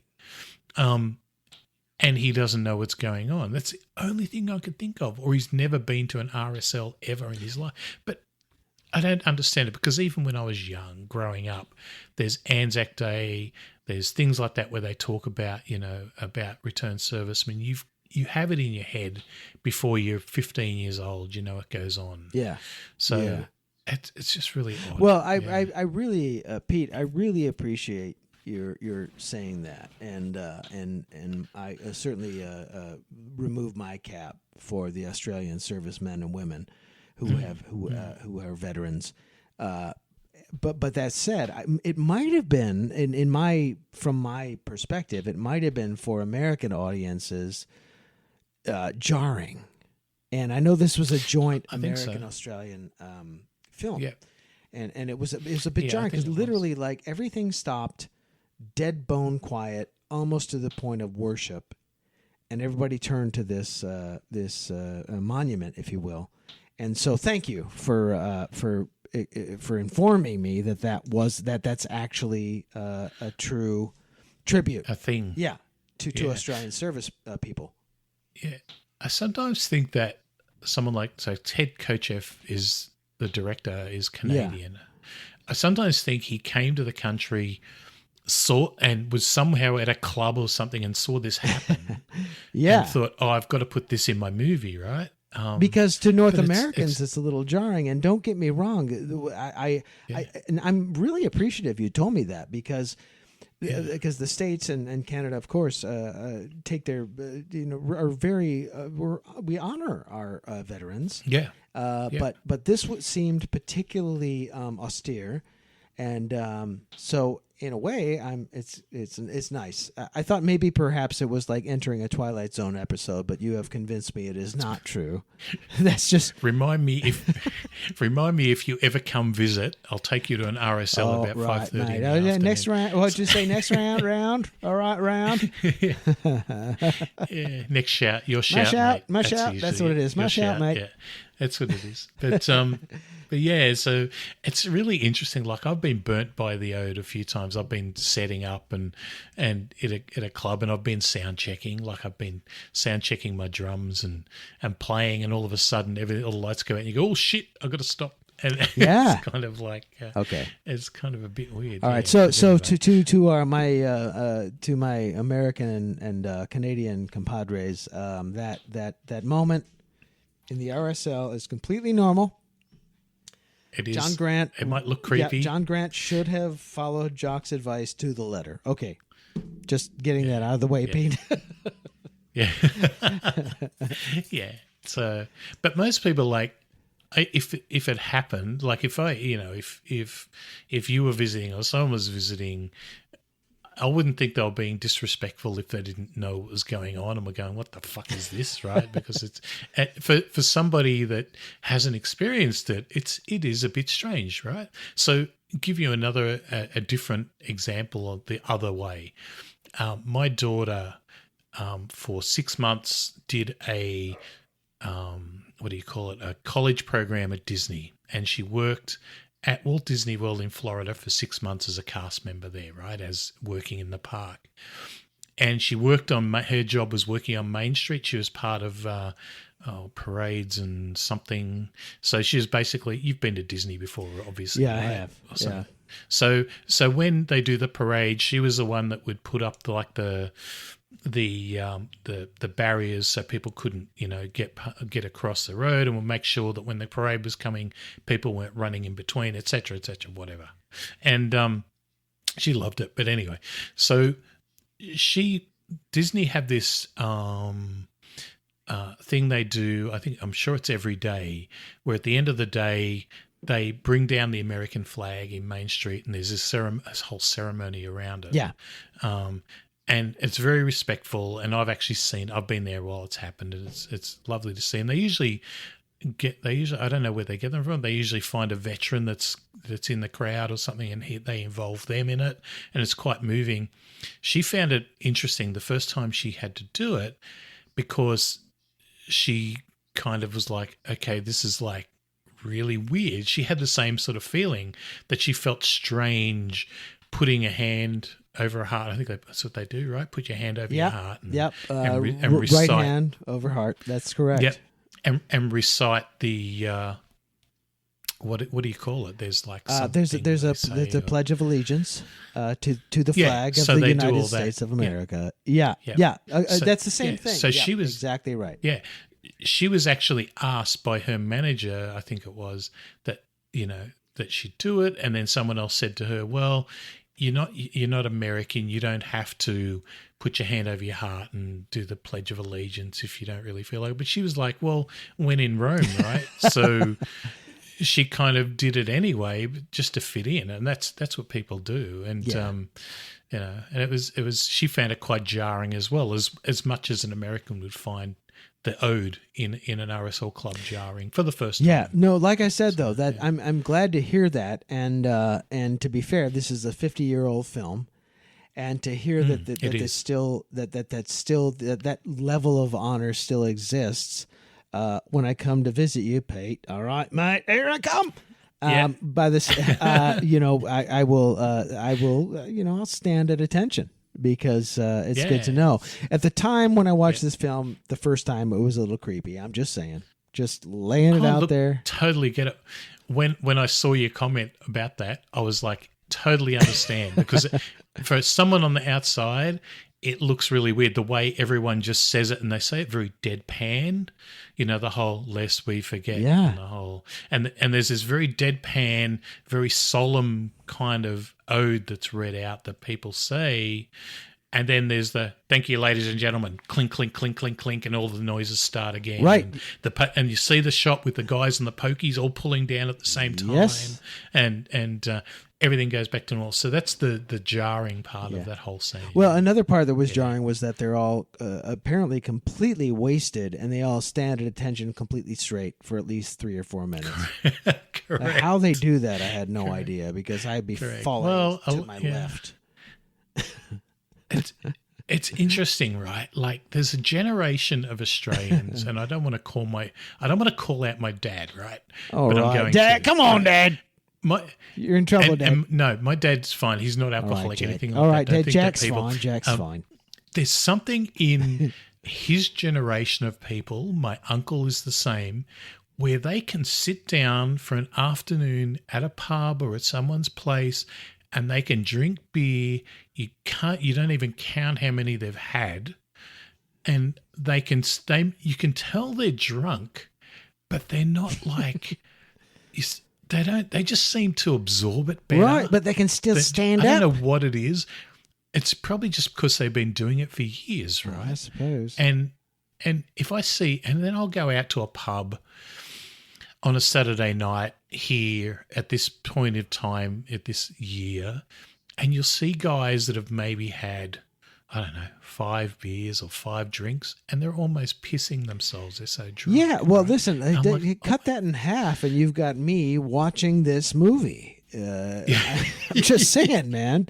So, I cannot stand up with the Australian dudes from the 70s. Let's just put it that way. Yeah, so Chips Rafferty's character, Jock, kind of reminded me of that era of bloke where they're kind of just, that's what they do. They drink beer. Not all the time, but they just tend to hold it better than others do. And it's just, I don't know what it is. I don't know if I'm just making it up in my head. No, that's a good phrase. They hold it better. They just hold it. But my dad, he could drink a lot of alcohol and you would hardly know. But it's just, I don't know. Things have changed, and the drinks people have now are a lot more, what's the word I'm looking for? Volatile, I guess. A lot of people just seem to drink vodka and stuff like that all the time, and that's a lot more. But to dangerous. Be fair, like as we go further into this film, it's not as if these Aussies are avoiding the whiskeys. No, that's right. They're into whiskey as well. They drink the whiskeys, and they're like, "Hey, have whiskey and more, whiskey." And they have the same sort of peer pressure about it. They're like, "Drink it down. Then I'm going to give you some beer. Drink another beer." And just so people understand, we're talking about beer a lot in this podcast, in this episode. However, this whole movie, beer is almost like another character in the movie. Right? Great point. Alcohol is almost like another character. That's a great point in the movie. Man. Yes. It is totally another character in this film. And I hate talking about beer all that, because I'm not, to be honest with you, I don't drink a lot. I'm not I used to be, going back in the 80s, I used to do all sorts of crazy stuff. But I'm lucky if I go out now, and this is where some of my beer drinking mates would rib me, I'm more likely to order a Canadian Club than a beer. Yeah. And they'll go, "What are you doing, mate? You're drinking a Sheila's beer." And that sort of stuff. Sheila. That's not a beer. What's the matter with you? No, you just quoted, like, you almost paraphrased a quote from the movie, which happens later, which is one of Tim's buddies goes like, "What's the matter with this fella? He'd rather talk with a bird than drink a beer." Yeah. Exactly. it's like, And what? yeah. Well, anyway, Canadian Club's basically whiskey. It's anyway. lovely. But, The Canadian Club is lovely. I love it. With dry, it's fantastic. Yeah, full power to the lovely Canadians. Yeah. Canadian Club, please sponsor this podcast. Anyway. Well, listen, let's shoot for the stars. Hey, Crown Royal, are you listening? Crown Royal, please. Pete and I Anyway, love we're you. still 15 minutes. Crown Royal, smooth. We're 15 minutes into the movie and we've been recording for an hour 30. Oh, damn Anyway. it, Pete. All right, let's get going. I'm sorry. Let's get going, brother. That's all right. I've got all day. You're into the evening. You're into the late evening. That's true, but I'll stay up late with you, mate. It's all right. Yeah, anyway, there's this one scene. I'm not sure if we're in exactly the right time, in the right place. The one where he checks into his hotel for $4. What a great deal, right? He pays for a room for $4. Yeah, with And the most erotic lobby attendant I have ever seen in film, by far. Unbelievable. Apparently, this actress was an Australian soap actress. Does it sound accurate? Yeah, and I think she was a comedian as well. She was on the Mavis. That doesn't show or surprise me. something. She's very comely. She's a lovely lass, and Yeah. she the whole time. So he comes in. Okay, all right. So let me set the scene. John shows up to the Yabba, and he walks into this hotel lobby, and he says, "All right, I'd like a room, etc. I've already reserved a room."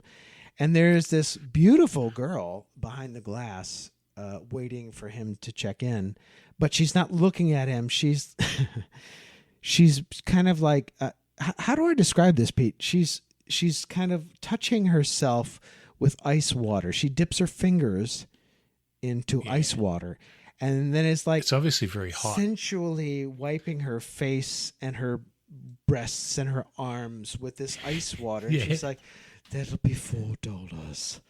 And I was like, "Whoa, that I want to check into that hotel." It was crazy, and I was like, "Who is this woman?" And as it turns out, she's a soap actress. And then he's about to leave, and she's like, "You go to give me another $1." And he's like, "What?" Yeah, for He's the like, key. "For the key. It's a deposit for the key. You get it when you check out." I mean, she's almost sounds drunk because Yeah, she's so hot. It's all from the heat, right? In the middle of this desert. Yeah. This beautiful brunette, raven-haired girl. Maggie, her name's Maggie Dents. Oh my goodness, she's lovely.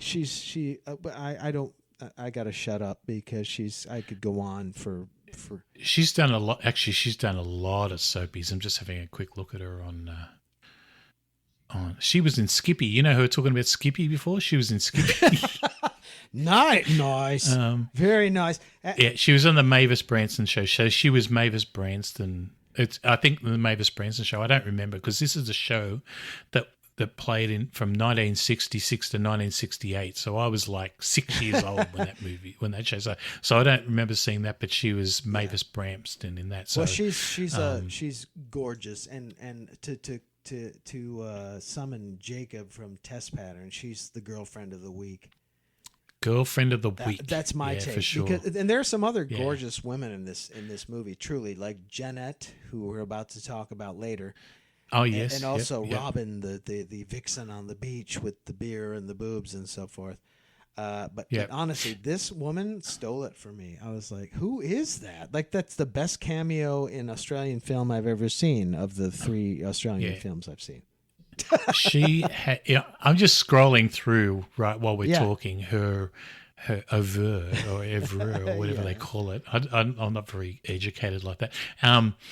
And if you're talking about Australian soapies that have left a mark on Australia and around the world, she has been in them. So she's been in Neighbours, which is massive in Australia, but massive, even really, really big in the UK. Yeah, I've heard.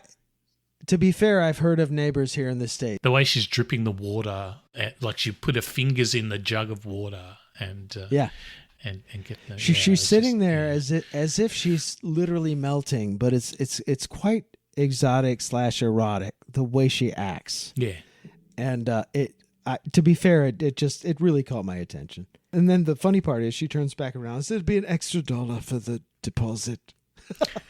For the keys. That made me laugh. But that comes in very handy later, as you well know. It does. Yeah. It's an interesting scene. I think you've got to note something too about suicide or something. Oh, he's being told a lot of people suicide from the heat. That was Jock. Yeah, right? Jock back at the bar after he's checked in. He says he says something along the lines of yeah, well, he said it must be pretty easy to take care of this place. And he says, well, yeah, we get a few suicides here and there. Yeah. And he says... That's foreshadowing too, right? It is. It truly is. And then he says, it might be, I suppose it's from the 8. And then Jock says, I like the 8. Like, he's a stand-in for the devil, I swear. Because he's unassuming. Yeah, I think he is. He's very unassuming. He's approachable. But he's tall, imposing, and clearly makes people do what he damn well wants. Is this like De Niro in Angel? Maybe. You know what? That's a great point, man. Yeah. Like he's seriously, he's quite, he's disarming, but by the same token, he gets people to do what the hell he wants. Yeah, there's something evil in there. Yeah, it's kind of sinister and it's beneath the surface, and that basically covers the whole film, man. There's like something going on, and we haven't even gotten to Pleasance yet, and we've been talking for 2 hours. Oh, I know. And he's one of my favorite parts of this whole movie. But Jock says, it might be. And then he says, yeah, well, I mean, what do you mean from the 8? And he's like, well, if I had to live here, I might kill myself as well. And then Jock's like, I love myself a bloke with a sense of humor. And he says, keep drinking, I'll get you a steak. Little does John know, but that he almost does. Spoiler alert. Yeah. So they go to the 2-Up place. And you probably got to learn all about 2-Up watching this movie. I did, man, but I have to ask you questions because so they enter this club and there's this nice cook, and Jock asks him about make my mate a steak, will you? And he's like, yeah, I like it rare. I say, how's your wife? And he goes, oh, she's fine. She's got a little bit of the gout. And then he orders the steak, and then he hears a commotion in the back room, right? And that's where this big, and it's illegal, right, Pete? It's an illegal 2-Up game? Yeah, it's illegal every day except Anzac Day. Ah. So Anzac Day was only a couple of weeks ago, and it's basically the day in Australia where we have it's like a national day of remembrance for Australia and New Zealand. So it commemorates Australians and New Zealanders that were in both world wars and other wars. It's on the 25th of April. So you cannot play 2-Up in Australia except on Anzac Day. On Anzac Day, you can go in any pub, club in Australia and you can play 2-Up. Well, it's crazy. It's like a pit. Okay, so to my American and Canadian and other outside Australia compadres, it's a pit. And there's this dude in the middle, and there's like and the men around it, there's like, they almost look like angry dog. It almost looks like a dog fight. It looks like when they went back there, I was like, what animal cruelty will be happening back here? And it wasn't. It was just this ring of men, all men, by the way. The women were off in the other club together at a bar sipping daintily. That was the only thing we saw of the ladies, right? They're all in the other... Having their Christmas dinner. They're all across listening to that terrible band across the street. And Jock's like, oh, I got something better for you, Scooby. And they go into the back of this club. And these men are in a circle. And there's tons of them. They're all sweaty and gleaming. And there's like 2 dank lights above. And so I set the scene, Pete, but I got to ask you, like... Because to this, I mean, okay, 2-Up to me looks like flipping coins, and that's it. But that's basically what it is. But seriously, how do you play? Because I still didn't. After 4 viewings, I have no clue. I haven't played for a long time, but effectively, you have 2 pennies on a I forget what they call the little board thing, and effectively you throw them in the air, and you either bet on heads or tails, right? If it comes up, if one coin comes up heads, one coin comes up tails, and you throw it again. So that you're actually betting on a pair of heads or a pair of tails, basically. Yeah. So your chances are 1 in 4, really. Each toss, pretty much. Yeah. Yeah. Yeah.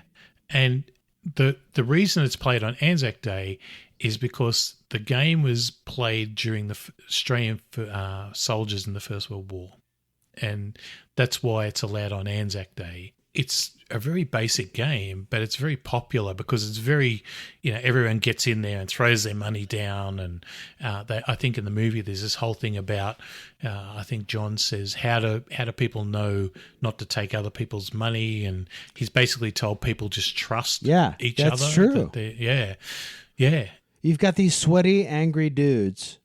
And some of them look like, these look like some of them look like old age pensioners, retirees, and some of them look like thugs. I mean, like just straight out like sailor, beat your ass, bad fellas.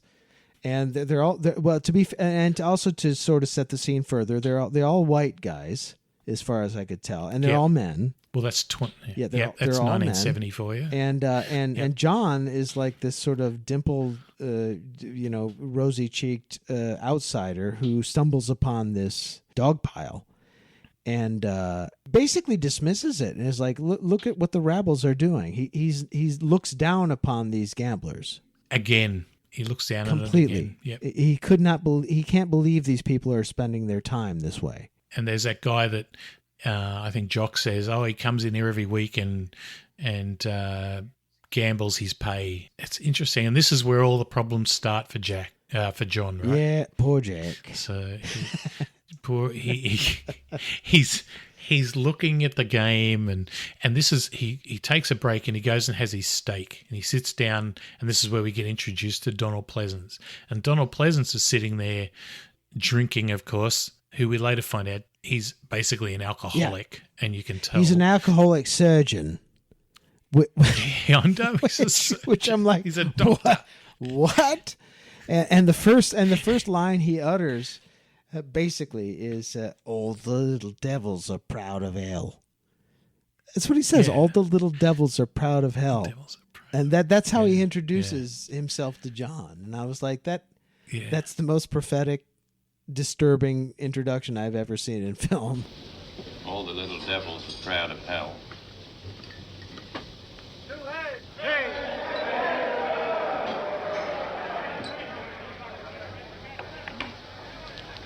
Do you mean you don't think the Yabba is the greatest little place on earth? Could be worse. How? Supply of beer could run out.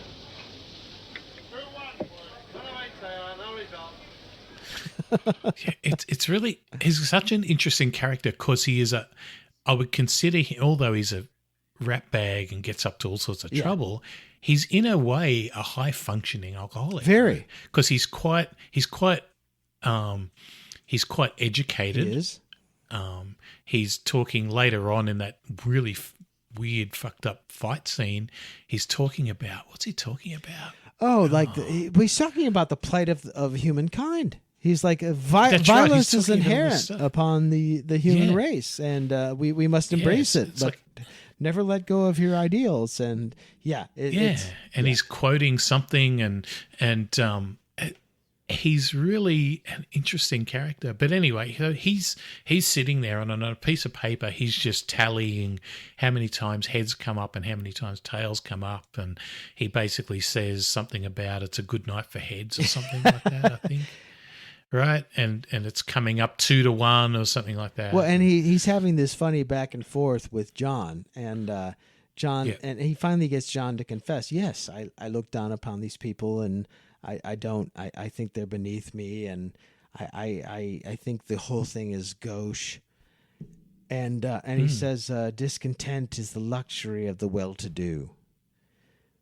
That phrase, like there are some stunners in this that make you stop. They hit you in the chest and you stop and sit deeper in your seat and go, because he just nailed it, you know? Especially the line, it could be worse. We could run out of beer. Could be worse. Yeah. And then he says, and then to that point, man. So John strikes up a conversation because this is an interesting fellow. And by the way, I only know Donald Pleasance. Most of the folks, well, I'll speak for myself. and a lot of Americans, let's put it this way, who know Donald Pleasance really from Halloween onward. I know him as Dr. Loomis. I know him from the Carpenter films. I know him from Escape from New York. I know him from all of the John Carpenter films, like Prince of Darkness and Halloween and so forth. Mm-hmm. But he clearly has a rich, vibrant life prior to his American Hollywood exposure. Yeah. Well, he was a Bond villain as well. Yeah, that's right. That's true. Innuendo Yeah. Lived Twice. He did another Australian. Oh, it's not really Ozploitation. It kind of is. There's a movie back in the 70s. I'm just scrolling through his filmography. It's fucking so long. Yeah, he's a prolific actor. He's unbelievably prolific, and he did this thing called The Race for the Yankee Zephyr, which was kind of like a action movie that was shot in New Zealand in the 70s, I think, or the 80s. Yeah. He's done so much stuff. Well, and he's brilliantly convincing. Listen, you might. I don't. This is actually a good question. I bought him hook, line, and sinker as an Aussie. Did you feel the same way? Oh, he does the accent so it's brilliant, well, right? Yeah, I was reading something where they were saying that the crew were just absolutely in awe of the way he could just slip into that Australian accent. Yeah, in and out, and but he's British, so it's that's not true. It's not that hard for a British person to sort of. I think a British person. Not that you're not doing a bad job, Jay. Yeah. I just think a British person tends to slip into the Australian accent a little bit easier because I guess that's kind of like the origin anyway. All right. Because we all basically come from convicts over here anyway, right? So. Yeah, all right. Oh, it's all said about. And then he says to him at some point, he says, "This is like directly ripped to current, like to the Game of Thrones script." He's like, "What do you do?" He's like, "I drank." And then he said, that's all he says. Pleasant says, "I drank." And then he rips a beer and it sprays all over his jacket. And he looks at him like these wild, crazy eyes and he doesn't care. And he smiles, this ridiculous smile, and he slams the new beer. And I was like, oh, okay, we're in for a ride. That whole scene, and I guess it's Donald Pleasance that actually makes him think, oh, I can actually maybe win a bit of money on 2-Up. So he goes and has a go, right? And he actually does all right. He wins some money. He actually wins a lot of money. And he goes back to his hotel and in another sliding doors moment decides, oh, well, I can go back and win enough to pay off my indentureship to the government. Yes, sir. So I don't have to teach in this fucking terrible town anymore. And go and live with my girlfriend in the city. So he's what a lame ass idea. But anyway, because it's gambling, right? Yeah, it's You're terrible. never gonna win. It's a terrible idea. And he's got a 1 in 4 his money chance, back. dude. He's got a 1 in 4 chance. He's got a 1 in 4 chance. Not bad odds, really. But anyway. Yeah, but come on now. Yeah, exactly. So he goes back and there's that great scene. I think, is it before or after? Because he loses his money. Then he gets Jock to cash a check for him. Right. Yeah, and he goes back. That's right. And it's the last of his money. And he goes in and puts it all on. He wants to put it on tails, I think. Yeah, he actually is rules, flipping. He's the one who holds the board.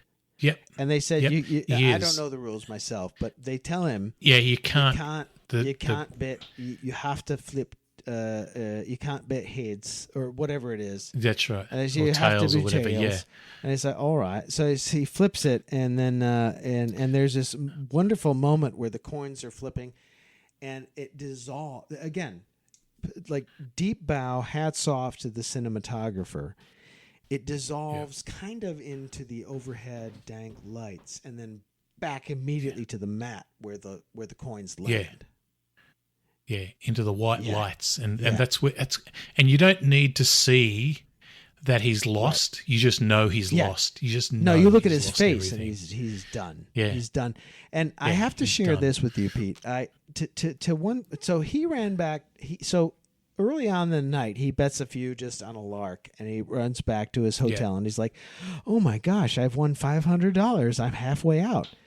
And my take on that is, dude, you are in the wrong profession. What if you if you hate teaching this much, you should have done something else with your life. Because because seriously, he's like, I'm going to go bet like everything I have, including my shorts, that I can get out of this teaching arrangement. And then of course he loses, because that's what happens when you gamble. That's what happens. Yeah, but by the same token, I have to just lay this out there. I'm like, dude, you should not have been teaching in the first place if this is how badly you feel about, teaching. If you hate it. And it flashes back for me to when he was literally sitting with these kids for 10 minutes watching his watch until he let him go. Yeah. Now, I don't know if that's an American sensibility, but I'm like, dude, come on. If you like teachers are supposed to enjoy what they're doing, and if you don't, get the F out. Yeah, I think he was probably, to me, and I don't think we really know much about him this way, but to me, I'm like, he's gone into teaching thinking this is going to be fantastic. I'm going to, be able to change kids' lives, blah, blah, blah. I'm going to be able to help children learn, et cetera, all the reasons you would do it. Then he gets put out in this little bumfuck town and kind of like, he's like, hang on, this isn't what I signed up for. And then he realizes he's indentured, so he can't get out of it until he's done whatever it is. Did he say a year or 2 years or something like that? Yeah, something before along he can those get lines. out of it. Yeah, and so he feels trapped. So I don't know whether he's actually given up on teaching altogether, whether he's lost the passion for teaching, or he's just lost the passion for where he's teaching. Yeah. But whatever, you're whatever. much more kind than I am, Pete. I like immediately I was like, dude, just get another job, pay the government back, and do what you want to do, because you clearly don't want to be sitting in the town within the little. Anyway, sorry, buddy. Yeah, because he's so. No, don't be sorry. If you look at his face, he's so excited. He's like, "Oh my God, I'm almost out of this." He wants out. In fact, I think he even mentioned, Pete. I think he even mentioned somewhere. Am I making this up? I think he even mentions, I'd like to go back to England and teach there. Yeah, I think he mentions that at some stage, but I think it's when he's further down the hole. Maybe, but, yeah. But what's really depressing about the scene is when he wins and he goes flying back to his room and he's ecstatic. I'm sitting there thinking, and you probably did, especially on subsequent views, thinking this is the last time he is happy in the rest of the movie. Pete. It's the point of no return. Yep, this is it. This is where the spiral starts. Exactly right. Yep. And he loses the money. You see him wake up in the morning, gets up fully naked, and we get a full frontal shot. Which apparently on the American release originally they made him wear briefs. Oh, that's interesting. Okay. Yeah. So that's quite brave for 1971 to have a man fully grown in a full length movie stand up naked. Yeah. Walk full frontal. Well, that's quite something. No, I agree with you, mate. And to be fair, I don't. It wasn't gratuitous in any way. It was just. It wasn't like zoom in on this guy's dong. It was more like literally it cuts from him losing everything he has, and that's to the next morning him waking up. This is literally this is crazy, man. Okay, let's go back to the timeline. He showed up. He closed school on Friday afternoon. He got on a train. He went to the Yabba. He went gambling. He wakes up naked and penniless on Saturday morning, face down in this hotel room where she said, "Let me give it's an extra $1 for the key," and he's face down, completely naked. I mean, look, this is like show but don't say. This is the ultimate excellent filmmaking. I love this kind of filmmaking. Everything has been stripped away, including his clothing. Yeah, it has nothing to do with this guy's bare ass or his, frontal nudity. It has full to do with like, he was just dropped out of the womb. He's starting from scratch. He has nothing. Hung over, literally, with nada in a town he knows practically nothing about, aside from, I just lost everything, including my underpants, to this game that I just played. Yeah, so I think it was brilliant, and I can't believe it was censored in the States. And I thank you for sending me the Australian version. Oh, that's good. I'm glad you enjoyed it. It's I'm excited about it. Can you tell? I can tell. I can tell you enjoyed it, which is really good. It's great. I love the way, like I said, he's stripped down to nothing. He's got nothing, and then he has to suddenly think, well, fuck, what am I going to do? Yeah. Right? Yeah. And there's that great scene. He gets dressed, he walks out, and he sees the plane flying away overhead, the plane he's supposed to be on, right? Yeah, exactly. And, that's very subtle. I'm glad you brought that up. In the background, you see this plane flying overhead from him, standing there in the yaba. I always wondered in this movie, I was like, what the hell did he ever tell his girlfriend when he eventually went back? Like, or did she just go, fuck you, you didn't come, see you later? I had this feeling that I could be wrong. Yeah, but I had this feeling that Robin was a figment of his imagination from the get-go. And apparently in the novel, she was just somebody he met in passing. Now, to be fair, Pete, full disclosure, I did not read the novel. My style is to prepare ad nauseum, but in this particular case, I was so emotionally drained that all I did was watch this film. But I did read about the book. I read about the book that I should have read. And I didn't read it either. And in this book, apparently, she was just somebody who he had a passing acquaintance with. In the movie, they made her out to be an actual character, like this is my girlfriend. But because he had photos. Yeah, he had the full exactly. Which also, by the way, makes me want to watch the miniseries with you. And then if this particular episode is a success, we can come back and do that. Yeah. I would love to do that. That would be interesting to do.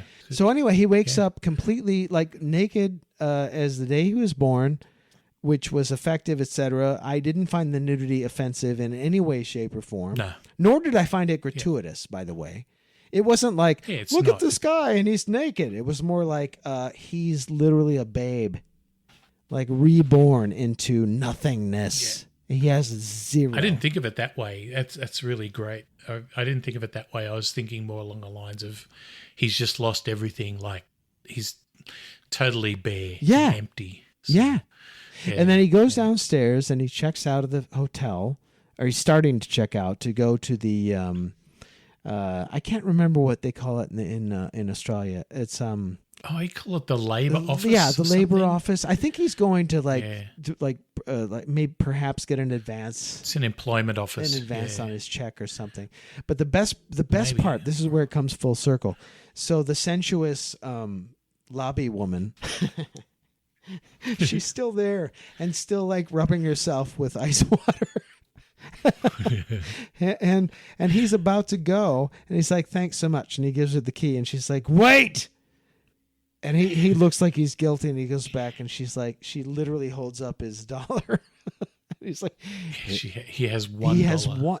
And you know what? That also is this brilliant moment in the film where you realize this naked dude stripped of everything he owns, stripped of all his titles, all his education. He's just a man alone with nada, except for the dollar that he got back from his $1 in his suitcase. Exactly. From his key return. And then and you know what, that's a perfect end to Act 1 because it's like, okay, let's keep going. Yeah, it is a perfect end to the first act, and now it's up to what's he actually going to do about it. And the first time you watch it, you sort of, I don't know, I'd be thinking, well, why wouldn't you just try and make a phone call to someone in Sydney, like your parents or like your girlfriend, and get them to wire you some money? But he just thinks, okay, I'm actually going to go and find a job, because that's where he goes to the labour place, or I guess it'd be Centrelink these days. They call it Centrelink here, but just an employment office. I guess he's gone looking for a job where he can go and make a bit of money for a couple of days just to get out of town. Yeah, I was thinking either that or he was looking for an advance on his salaries just so he could get out of the Abbey. Yeah, because he's trying to fly to Sydney. The whole point was go from his post to the Abbey and fly to Sydney. This has so much in common, so many Sartre undertones to No Exit, and Dante's Inferno for that matter. I mean, there's brilliant literary parallels from this film, and they're so subtle that unless you stop and think and watch it 4 times like a freak, who would do that? But anyway, I'm just saying. You don't pick up on them, and then you watch it again, and you're like, oh, when Dante entered the under the roof of the cave, he was presented with the ninth plane of hell, and then you start thinking about like the No Exit play of Sartre, and you start thinking these have so many parallels, and so I think this speaks deeply on many, many levels, and we're not even like a quarter to a third into the film. Yeah, we're into the so second now you act, know why basically. I'm so like deeply unsettled still. Yeah. There's so much to unpack in this movie, and again, and I think I said this on a lighter tone with Jacob when we're watching The Howling 3, and once again, these movies are a mile apart. But once again, saying to him, well, the more you watch this movie, every time you see this movie, you get something else from it. And movies like that are so good that you can just watch. I'm also the guy that's, on the other hand, quite happy to sit down in front of a dumb movie like Friday the 13th, the final chapter, right? Right. There's nothing wrong with that. And get a massive kick out of it because I don't really have to think about much. It's just like candy for a dumb brain, and it's fun to watch. But movies like this, when you like, I don't look at Friday the 13th and think, oh, yeah, now I've looked at that. Oh, you can understand Jason's motivation in this scene, why he garroted this person, Yeah. But with movies like this, you actually go, there's more levels to this movie, and you see something different in it every time. And I think that's obviously why it's so highly regarded by the general public and by critics these days. Truly, that's a great point. And honestly, I thought when you first pitched this to me, I thought you didn't like me much. Because it's just so late. But now I've decided that you want to talk serious, like deep film, and I hope I live up to it, brother. But I gotta tell you, absolutely. This is like to this even to this point in the film, I'm kind of like I have goosebumps because there's so much even left to happen yet, and I suppose. We can talk about this later or now if you wish, but I do not know how to categorize this film. I have no clue. I don't either. Is it a horror film? I don't think so. Is it a thriller? Not exactly. Is it an action? Is it drama? Yeah, is it drama action? No. Is it it's definitely psychological. Psychological, and I would almost say that it verges on being horror only because of the fact it's not typical horror. Like it's not Jason or Freddy or it's not a just a blood fest, or it's kind of like, to me it's true horror, right? It's a horror you can relate to. Yeah. You can't relate really to Jason or Freddy or any of those people, but this is something you can relate. This is something that could happen to you if you allow it. If you allowed it to happen, if you allowed to it to, like he does. Yeah. It's kind of self-reflective. It's a Heart of Darkness Conrad film. It's you turn the mirror upon yourself, and how if you literally were go down your own throat into evil, how far could you go? And that's exactly what this film does. And absolutely. Because I'm like, when I'm doing these podcasts, I'm sort of like, so I'm doing Ozploitation. So you're typically thinking they're Australian exploitation movies. This movie you don't really see as an exploitation movie, and it really isn't. However, it still sits in the Ozploitation genre, mostly because of the fact that it was at the very beginning of that whole era of, these films that weren't, up till the 70s, Australia was making period movies and they were always, and even later than that, they'll be doing period movies, Getting of Wisdom, all those sort of highbrow, I guess, movies. Yeah. And it's really only when we started making movies like this that were just commercial movies that were just, they were of the time that things really started to change. But yeah, I don't know. It's kind of horror in a way, but it's not horror. Does that make sense? It does. I'll tell you what I think. I think it is horrific. Yeah, that's probably a good way of putting it. It is a horrific, but not necessarily horror per se. And you know what I find interesting also is that in the States, we were making films around this era and these are great films and I enjoy them tremendously. So please don't take my commentary as any kind of a slight on these films. But we were making films like Planet of the Apes and The Omega Man and Soylent Green. And these were apocalyptic, in the future, awful pictures of what humanity has to offer. This film says, wake up. Right here is Australia in the early 1970s. It doesn't have it says this is here and now, and it splits away all the bullshit and says this is who we are right now, and that kind of it's very of the time. and that was brave and bold and also freaking horrifying given what still comes up in this film. I even think it's a movie that's kind of, because it's actually still so kind of liked by a lot of people. It's really hasn't aged at all when you think of it.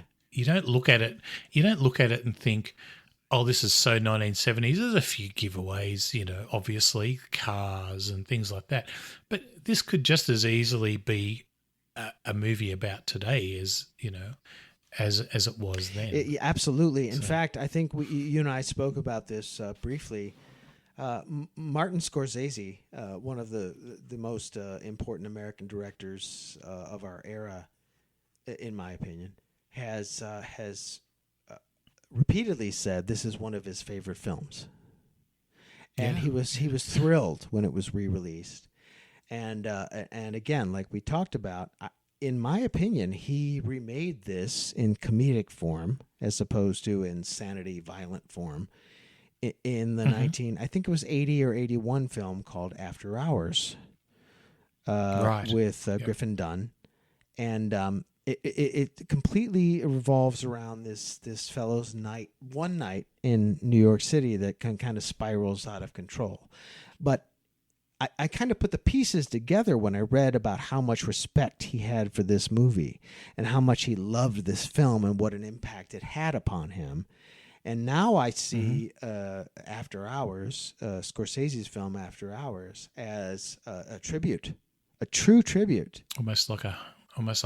Truly, to Wake and Fright. It's interesting the effect a movie can have on a director. Yeah. So. Yeah, it'd be interesting to ask him if it was, his homage to that, or whether he had that in mind when he made it. All right, I'm booking my next trip to Comic-Con. We'll figure it out. So John suddenly has to figure out what he's going to do, and of course he goes to the pub. Right, not really a great idea, but anyway. He goes to the pub, plonks his bags down, and he ends up talking with some other guy. What's the guy's name? His name is Tim. Tim, which is a weird name for a guy that lives in the outback. But anyway, Tim is almost has an argument with him because he won't let him buy him a drink. Once again, goes back to that whole I'm your host, or I'm going to take care of you, but the real forcibly way, the real, full on way. Yeah, in my notes I wrote down, "Drink it down, I'll buy you another," and then I in quotes I put "demon frat house," because that's what this seemed like to me. Like it's like he's being kind and yet also awful, evil. And it's like he said, you don't have to buy because John tells him, I don't have $1 to my name. I literally have $1. And Tim says, I didn't say you had to buy me a drink. I'm gonna buy you a drink. Yeah. And he gets really angry with him. Makes him drink. Hot. Hot. New to the yabba? New to the yabba. Like the old place?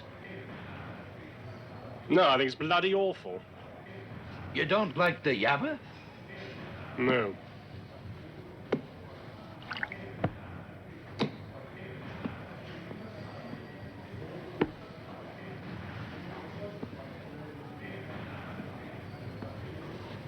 Will you have a drink? No, I'm toying with this one, thanks. Well, drink it down, I'll buy you another. Look, I'm flat broke and I can't afford to drink. What's that going to do with it, man? I said I'd buy you a drink. You don't have to buy me one. Now drink it down.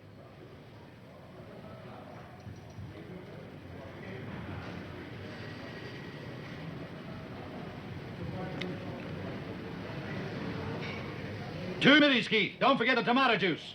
That's and that's pretty typical, right? If I was at a pub and I was talking to someone and I said, let me buy you a drink, and they'd say, oh, no, I can't shout back. Yeah. Right? I would just say, that's fine. I'm just going to buy you a drink anyway. I don't know if I get as argumentative as he did, but I doubt I would.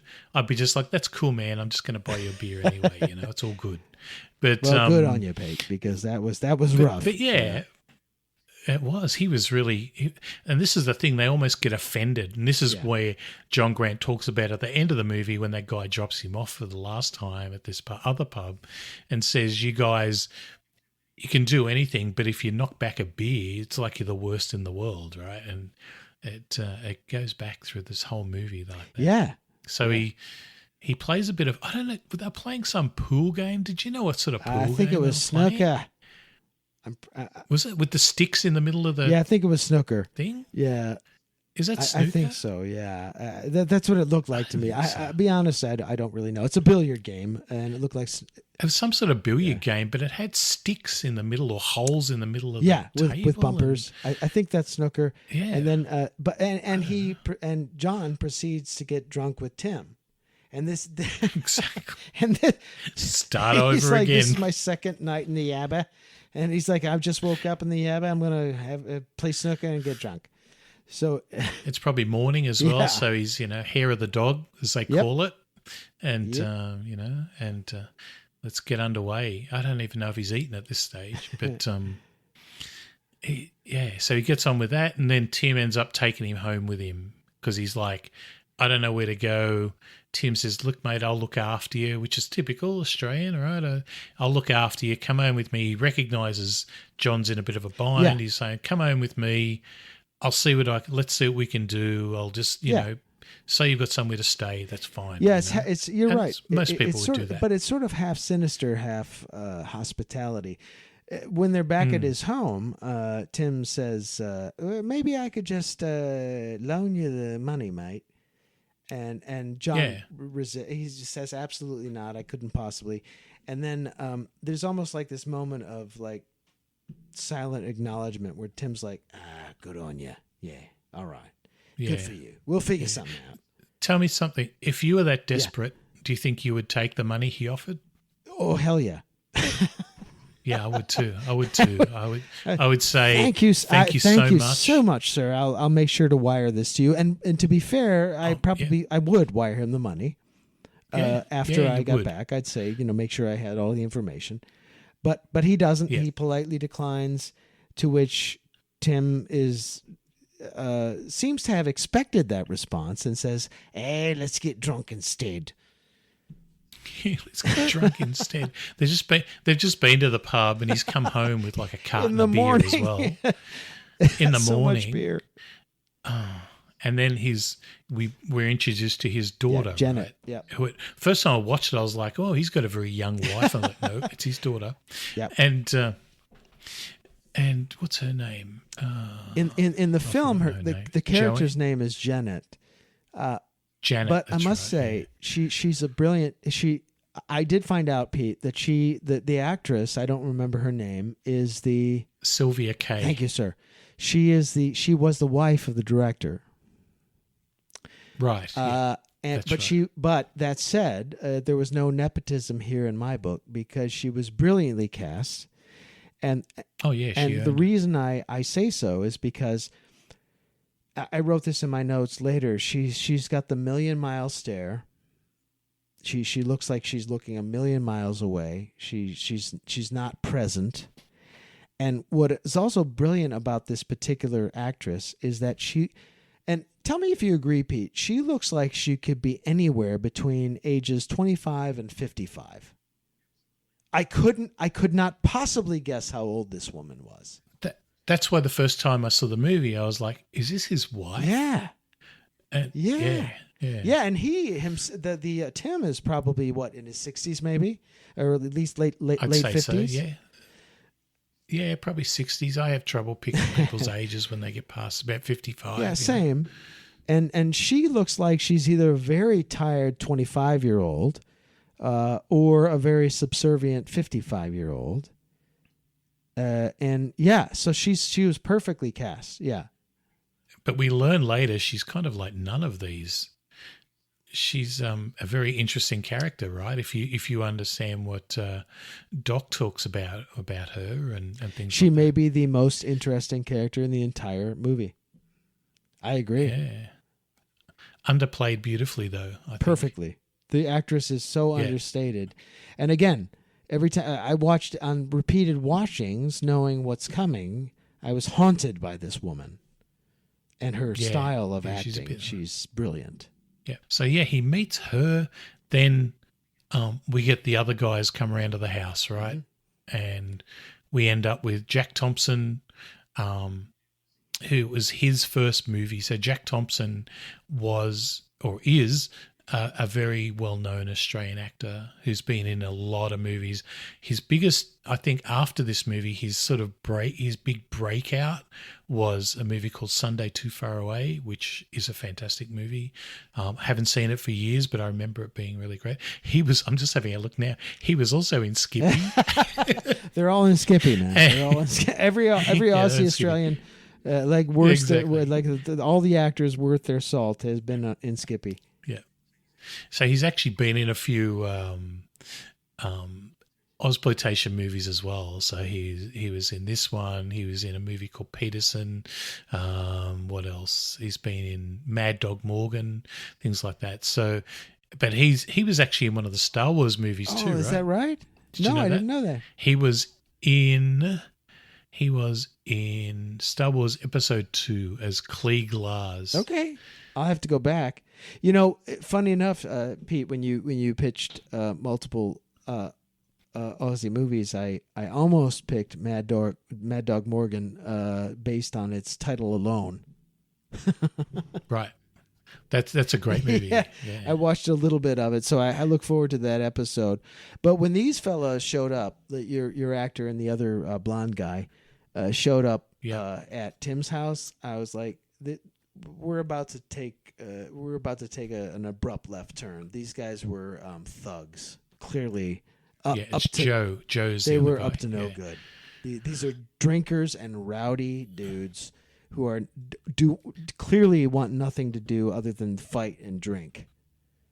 And shoot kangaroos. All right, we'll get there. Yeah. They're like, you can tell they're kind of menacing. Yeah. I don't know. There seems to be this thing in Australian movies, especially in exploitation movies, where there's usually a couple of guys somewhere.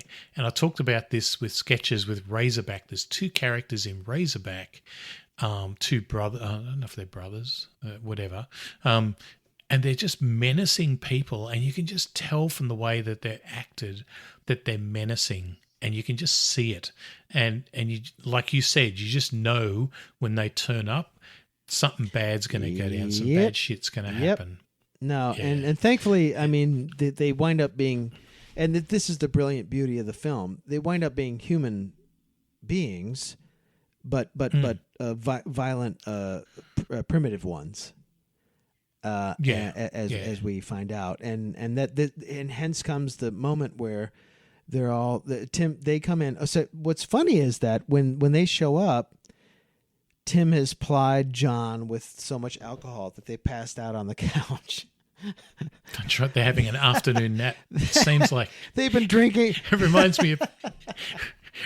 me of Christmas in Australia. Is that Christmas? All right. Well, maybe I'll have to spend one Christmas in Australia, but that's all I can take then, because that's wild. But yeah, no. So he's like, seriously, these dudes show up, and they wake them up from a stupor from morning day drinking to drink more and play cards. They do. That's unbelievable. And you just see, it starts off with like a couple of cans on the table, and obviously time's passed, and you just see cans all over the table. And what's the name of the beer again? It's some kind of bitters. West End Bitters? West End Bitter or something. West End Bitters. Still exists though. Yeah, West End. And they're drinking nonstop, but John, being the intellectual that he is, kind of sequesters himself with the pretty girl, Jeanette, the 1,000-mile stare daughter of Tim, in a different part. Yeah. And it's funny. There's even a point at which the thugs kind of acknowledge it to Tim. They're like, "Oi!" And I wrote this to you in the notes. It's like, "Oi, why does he want to talk with a bird instead of drink beer?" Yeah, exactly. And then, like, Tim looks that? back at him and says, "He's a teacher." that's the explanation. He's kind of like saying, he's kind of like saying, "Oh, he's smarter than us, but we're still going to look down our nose at him because he's talking to someone. He's not drinking piss like the rest of us." Exactly. That was the explanation. He's a teacher. And then I've got some bad news. I was just looking up West End while we were talking then. And my first search was, why is West End Brewery closing? No. And I looked at this. Lion Nathan is a company that owns a few breweries. I think they own Foster's. But like I always say, nobody in Australia drinks Foster's. Anyway, it says here, Lion has outlined plans to close the iconic West End Brewery in South Australia with doors closing in June 2021. All right, that's it. I'm coming out there. I'm going to have to buy a couple of cans. I'm coming to see you. To save them when you come. We're going to Broken Arrow. No, not to Broken Arrow. Broken Hill. Broken Hill, where this was shot, and we'll raise our. I'll look at you like intently while you chug one, and then I'll look at you intently until you chug another, and then we'll call it a day. And then we'll beat the shit out of each other. Exactly. And then May will be like, "Where you been? What are you doing?" Yeah, so that's kind of sad. That is sad. I know that's very sad. Yeah. You know, it's funny. Okay, so this is a little off topic, but so one of my favorite film of all time is Dawn of the Dead, George Romero's 78 classic. Me too. And I'll have you on my once a year podcast to discuss it. Oh, I'd love to. But that said, they constantly feature a beer in that film too called Iron City. It's only out of Pittsburgh. Is it a real beer? It is, and it's only out of Pittsburgh, and it's still brewed, and it's regional. So every time I go back to Monroeville to a convention or what have you to discuss this great film with other crazy Romero freaks, we all raise an Iron City. So now I have another excuse to drink beer when I come to Australia. There you go. Well, you don't need to. You've seen this movie. You don't need an excuse to drink beer in Australia. I can't keep up with these fellas. Man, it's quite. I'm so sorry. So I'm sorry. So we're there. So he is sequestered talking to Janet, and the other fellas are getting wasted playing cards. And then he takes Janet out to the takes a little walk out to the fence and speaks poetry to her, which was a nice moment. Yeah. Yeah. It was very nice. Yeah. It was. It was. And he takes a bit of the leaves off the tree and smells them and says, "Look, it smells really nice." And I'm sure it does. Mm-hmm. And she says she finally kind of sees him for what he is and makes a decision. He says, "Come with me," and nonchalantly says to her father, "I'm going to take a walk with John." And he's like, "All right." And they don't care. They're drinking, and they go to a very sad, anticlimactic, quite literally, scene in the film. Where she passes at him, breathing heavily, and he tries mightily to respond, and instead, abruptly, and this was a strange part in the movie because I wasn't entirely sure what happened until I went back and read the excerpts from the book. He's been debauched so heavily in his time with the other thugs in the dock that he's sick. So he starts to make love to this woman, but he stops abruptly and walks away and throws up because he can't, because he's wasted and sick. And it's so sad. It's a terribly... I'm surprised that's all he was doing. Yeah.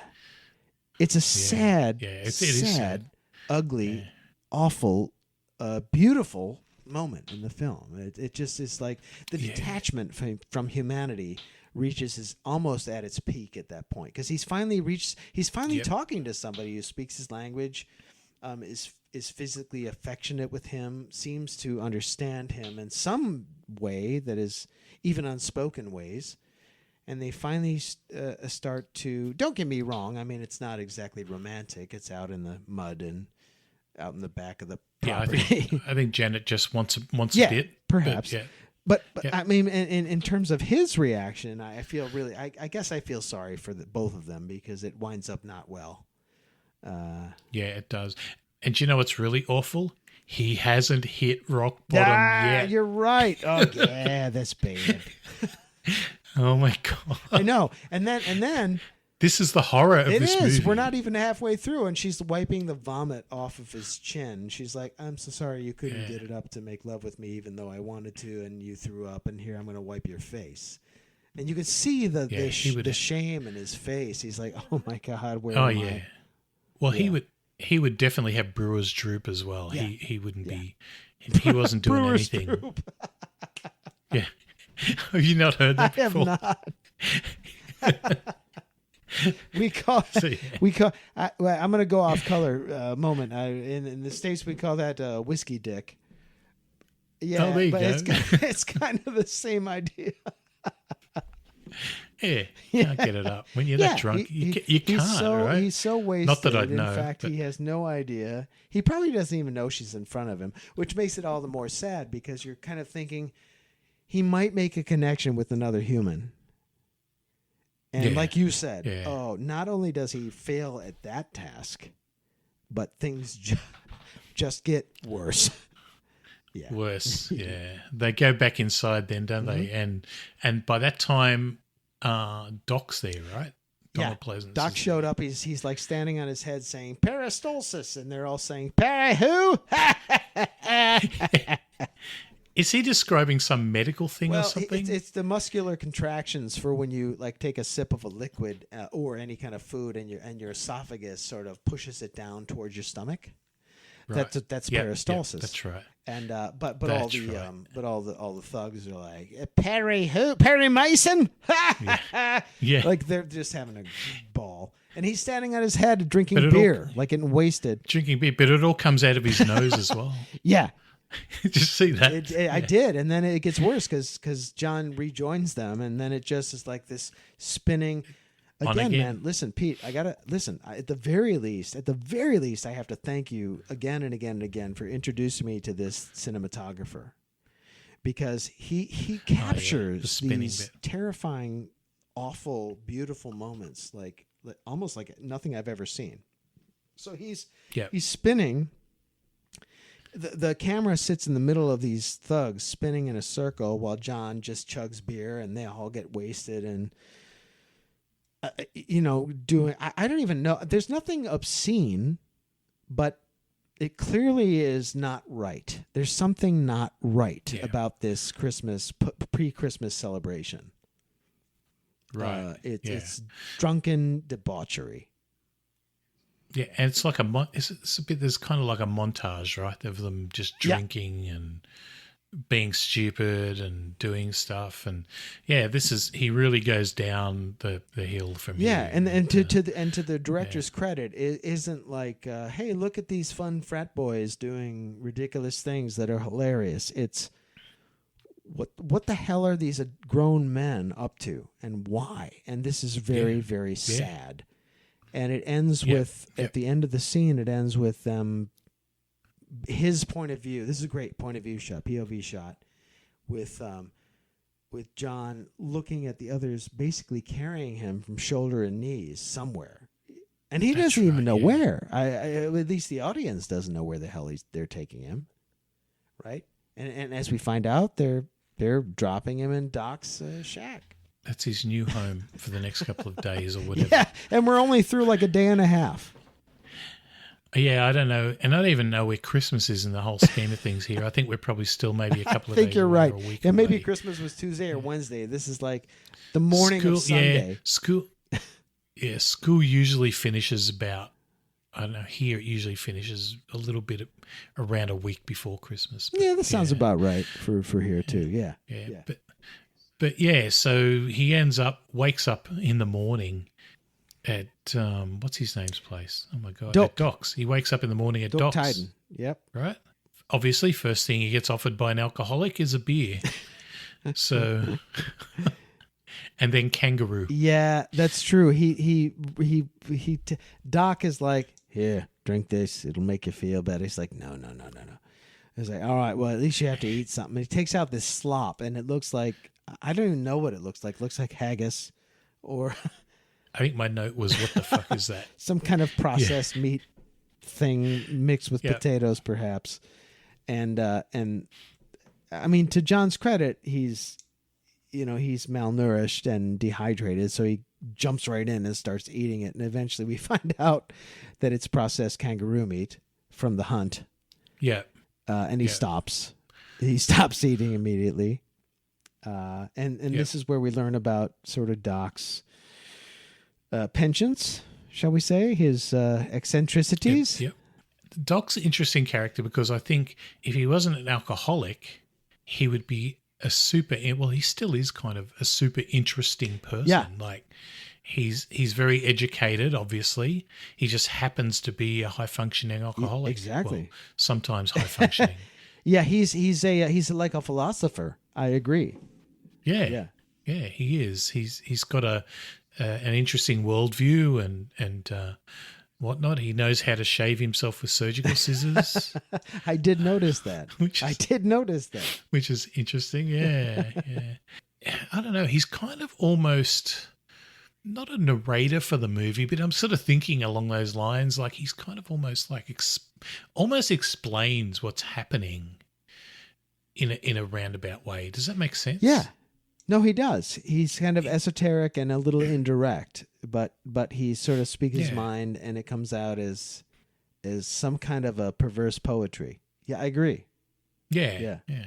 And he has, so then, he has his breakfast, which is obviously kangaroo meat and beer. So that's breakfast of champions right there. And opera playing in the background on the phone. And opera, he's a massive opera fan. Yeah. And then another note I had was, how does this shack have electricity?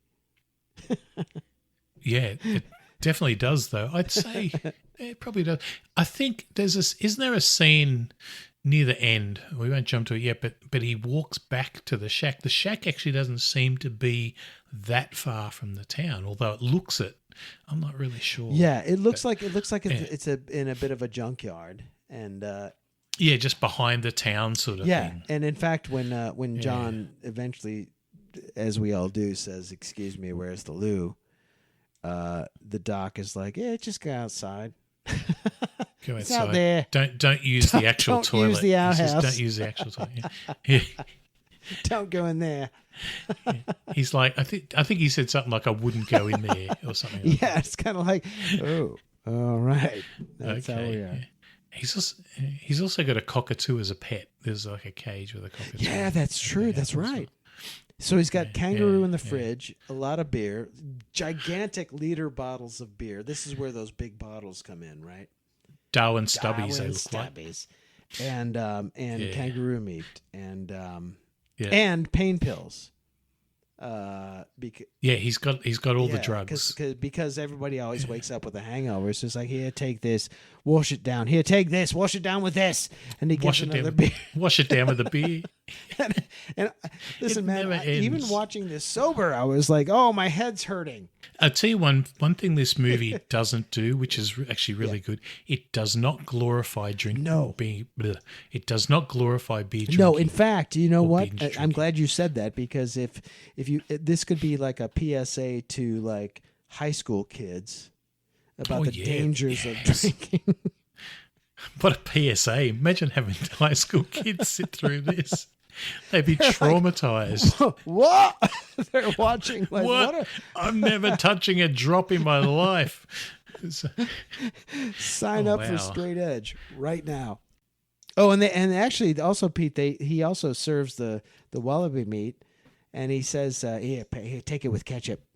He gives them the ketchup that's supposed to make it better. I don't know. The whole thing was sort of horrific because the ketchup was blood red, of course, as it is. And I was like, oh, fountain and tomato it's sauce, foreshadowing to the awful scenes, which I did not watch. I still have not watched. Well, tomato sauce or ketchup kind of fixes everything, right? It does. No matter where you get, that's true. You could eat cardboard with ketchup and be fine. Yeah, I love tomato sauce. Yeah, it's great. And I'm sure. Look, good. I'm sure roux meat is lovely. I've never tried it. It seems exotic. But after not watching and half watching the hunt scenes, I don't know if I ever could, to be honest with you. All right, so now we're getting into our uncomfortable part of the movie. So they decide the next day, that they are going to go. Oh, they wake up. He wakes up. He has breakfast with Jock. With John. With John and John. Doc, yeah. Has breakfast. There's a John and Doc. Well, I keep going Jock. Jock. Wait, John Jock, plus Doc. Doc Anyway. equals Jock. I get it. That's right. That's correct. Anyway, he has breakfast and he tells John, hey, we're going hunting later, basically. And later on, the guys turn up in the car and they're making a racket. They're blowing their horn just for the hell of it. And you can just tell it's going to be bad news. And they all pile in. They give John a gun. Yep. Do they do anything beforehand? They don't go to a pub or anything, I don't think. No, not before. But, they show up with the Greyhound in the back seat, which is I that's perked right. up. Yep. And this is after John had basically learned from Doc that Jeanette's into all kinds of kinky weird stuff, get-togethers. Like Doc said, who hasn't had a spin with Jeanette? And by the way, I hook up with her and she does crazy wild things, and they just allude to it quite regularly. But in the 70s, in 1971, I'm sure this was scandalous. Yeah, but don't forget the 70s, late 60s, early 70s was the whole free love thing, right? Yeah, but it's on the cutting edge of that, right? It would still be pretty scandalous, I would think, especially in a movie. She's an unmarried for girl who lives at home with her, drinking pop, and but she still steps out with this guy who is like in his 50 or 52, somewhere in there, 50 something, and she's well, like we stated. I mean, she could be. We think she's younger than 50. I think she's probably 30 something. Best guess. But John sort of recoils at that. He's not terribly happy to hear about Doc's interactions with Jeanette, and I think John Grant's pretty straight up and down sort of guy, and well, I think to this point, that goes back to him looking to this point. Well, even at this point, he's slipping, gone, he's slipping sideways. He's slipping. Anyway, so you get the whole thing about Jeanette. Then the guys turn up in the car, making an absolute racket, and then we go through the shooting sequence that you skipped, and that's totally fine because it's not a fun part of the movie to watch. And I think if you, and I'll say it again, I know I said it before to anyone listening, if you are in any way think you'll be offended by a scene like this, definitely don't watch it. Yeah. Skip somehow, or just don't look. Yeah. Because you will actually see kangaroos being shot for real, and it's not nice. However, it does, again, add another layer to this movie in regards to the way that men are when they're in a group together. And you wonder if those guys would do anything like that if they were alone. That's Do a you know what I great mean? point. That's a great point. There's this mob male machismo mentality, drunken hunter specifically, about what happens. And like I said, I the first time I flat out couldn't watch, and the second time I tried, and I lasted maybe 3 or 4 minutes, and I immediately stopped. And the third time I watched, I literally just I cropped out the entire screen except for the very corner, so I heard the sounds and I saw movement, but I didn't see any of the brutality. And then the fourth time I was like, gee, it, I'm going to watch this. Pete's counting on me. I'm going to watch this whole film. And I'm sorry, mate. I couldn't do it. I would never ask anyone to watch something that makes them uncomfortable. It was, and of all the things, honestly, I mean, I'm not, I know that cows and pigs and chickens and ducks and all kinds of animals are used for human consumption, and kangaroos apparently, as you just told me. Mm-hmm. But I don't know why I couldn't watch it. And maybe it was because of the sinister nature of the hunt, as opposed to, even if it were, I wouldn't like to watch it anyway, but there was something quite diabolical about it. Just evil about the men. Yeah, it's super unsettling. About this group of men who just take great, you know what it was, man? It was taking pleasure in the pain of those animals. That's what I did not. Yeah, they were. Yeah, I just put my finger on it. That's what I couldn't abide. Yeah, they totally were. I don't know, you probably didn't see it. There's a whole scene where Joe decides that he's going to have a punch out with a kangaroo. I read that. But of course they pick a kangaroo that's already been shot. But obviously the kangaroo that they used in the movie for this scene wasn't shot. They just made him up to look this way. But he fought this kangaroo. He actually, grapples with this kangaroo. And at the end of that, and I hate to be too graphic, but effectively slits the throat of the kangaroo. Yeah. And then later on, when John Grant has a bit of this Dutch courage, he kind of like, from drinking and being drunk, he's like, I want to do that now. And they send him out, but the kangaroo's much smaller. Right. It's a wallaby. And he can't even do it. It's a wallet, basically. Well, it's a very small kangaroo. And he can't do it. He ends up just making things worse because he just keeps stabbing it. And to me, that's like, oh my God, that's like how low this person's gone. He's gone from being a school teacher, respected school teacher, teaching children in a school, to being absolutely shit-faced drunk, killing defenseless animals. Yeah, speeding around in like this gas-guzzling, like finned car in the middle of the desert. Yep. With a bunch of other drunk all idiots. In less than 48 hours. Right, exactly. Yeah. Right. You're right. I mean, you're absolutely right. This like 36 hours later. It's just unbelievable. The way the fall is just so fast. So anyway, let's get past that. So we've done that. I think it's important though that we mentioned that the director wisely. I think, look, even though I couldn't watch it, I respected his decision to keep it in the film as a literally monument to man's inhumanity, which I thought was appropriate to the themes of the film. So even though I couldn't watch it, I understand why he put it in there. I don't object to it aside from the not being able to open my eyes to watch it. Yeah, I think so. The producer's note was, I think it says, Here, the hunting scenes depicted in this film were taken during an actual kangaroo hunt by professional licensed hunters. For this reason, and because the survival of the Australian kangaroo is seriously threatened, these scenes were shown uncut after consultation with leading animal welfare organisations in Australia and the United Kingdom. That's what was in the credit after the movie, at the end of the movie. There must have been some thought that the population of kangaroos was threatened at that time. I'd have to look deeper into it, but I've never been, and I'm not pro hunting, don't get me wrong. I've never thought that kangaroos were endangered in Australia because they are a pest in so many places. Yeah, that's interesting. Yeah. Here in the States, I suppose they would be akin to rabbits, perhaps rabbits? Yeah. Yep. Which? So we never had rabbits in Australia till some bastard brought one in. Well, that's all right. You bring some kangaroos over here. You can have some. We got Take plenty. over the States and Canada. We got plenty. Yeah, exactly. And it's like that. Have you seen it? Do you watch The Simpsons? I do. I love The Simpsons. It's like the Bart versus Australia episode where he brings the frogs in.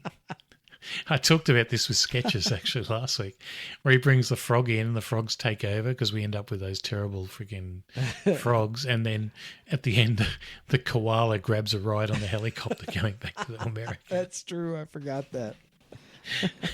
Isn't that the one where like Bart like moons the Prime Minister from the American consulate?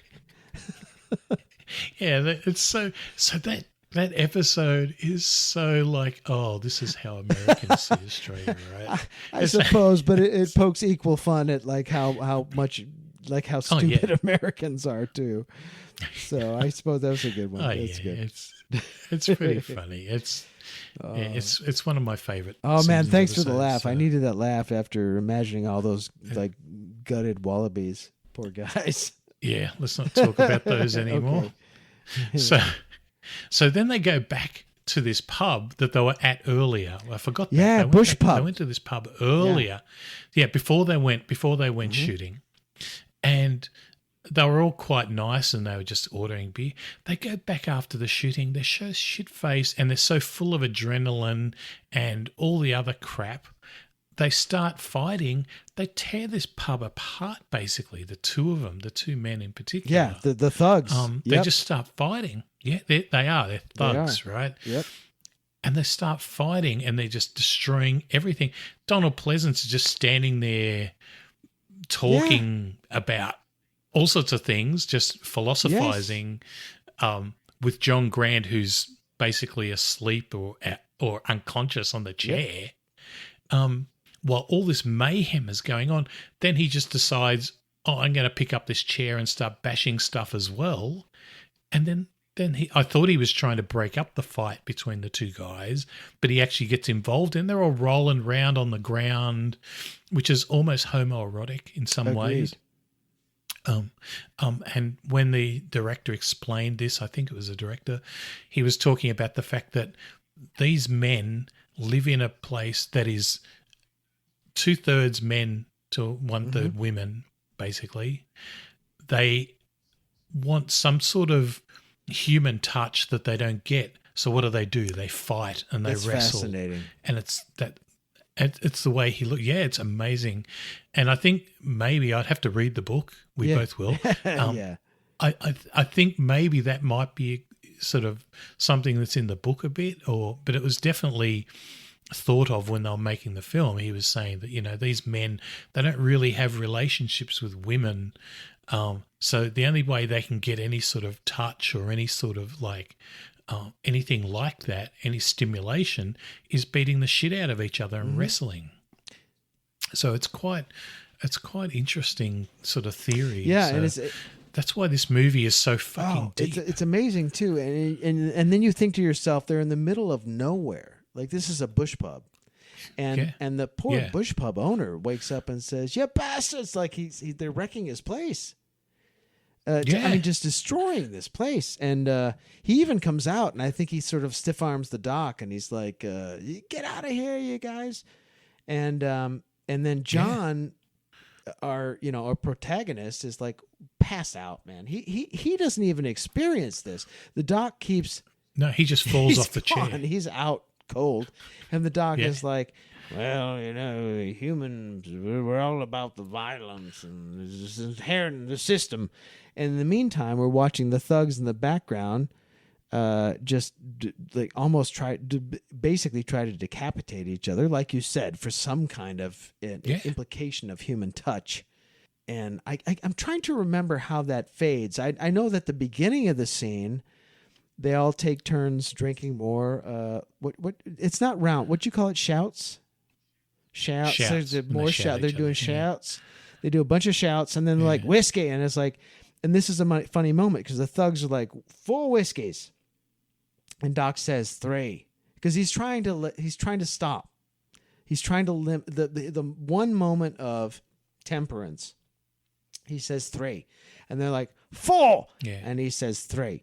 4, and it's like it's watching toddlers argue, and finally he's like, he doesn't even say, he just like shrugs, and he's like, all right, and they he just resigns himself to the fact he's going to drink a whiskey, and then they're going to drink a lot of beer, and then in the meantime, this happens right before the fight even starts. They're just firing off haphazardly at this poor coyote, who's at the edge of the like a little scrawny, wimpy, It's a fox. Yeah, exactly. He's a little tiny thing. He's starving to death, and he's just a fun target to them. And the director wisely does a close up on the little guy, and then it shows the idiots firing, and then it goes back to him, to the little guy escaping, but hit. He's been hit. Yeah. And then at some point in the middle of their fight, he cuts to the dead baby fox. And then it cuts back to the idiots fighting. And I'm like, this is the desolation, the beautiful desolation of the way this film was shot is haunting. It's freaking haunting. And it is. Yeah. It's horror, right? It's real horror. It's horrific. Yeah. It's horrific, not exact. Because whenever, like you said before, when we think of a horror film, we think, oh, well, these are outlandish themes that maybe could or maybe couldn't happen. Everything in this film, I imagine, this could almost, it's probably has happened. It could almost be a documentary. Yeah. Yeah. And that's what's truly horrific about it. Well, the other thing I think about movies like this, and I'll use the Friday the 13th analogy again, even though I love these movies. Oh, me love too. Those movies. Me too, man. You watch a Friday the 13th movie, and you'll get up from watching it, you'll put the Blu-ray away, or you'll turn off the TV. You don't think about it again.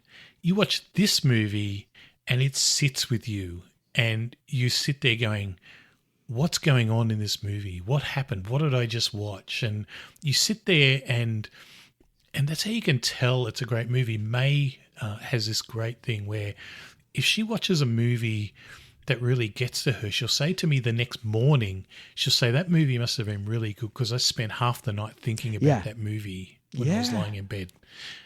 And when you watch just a straight up horror movie, you don't really have that thought, you know. You just sort of watch it, you think, it was fun, and then you just go to bed. You don't think about it. Yeah, you might have a moment or two like, oh, that was scary. I'm going back to sleep.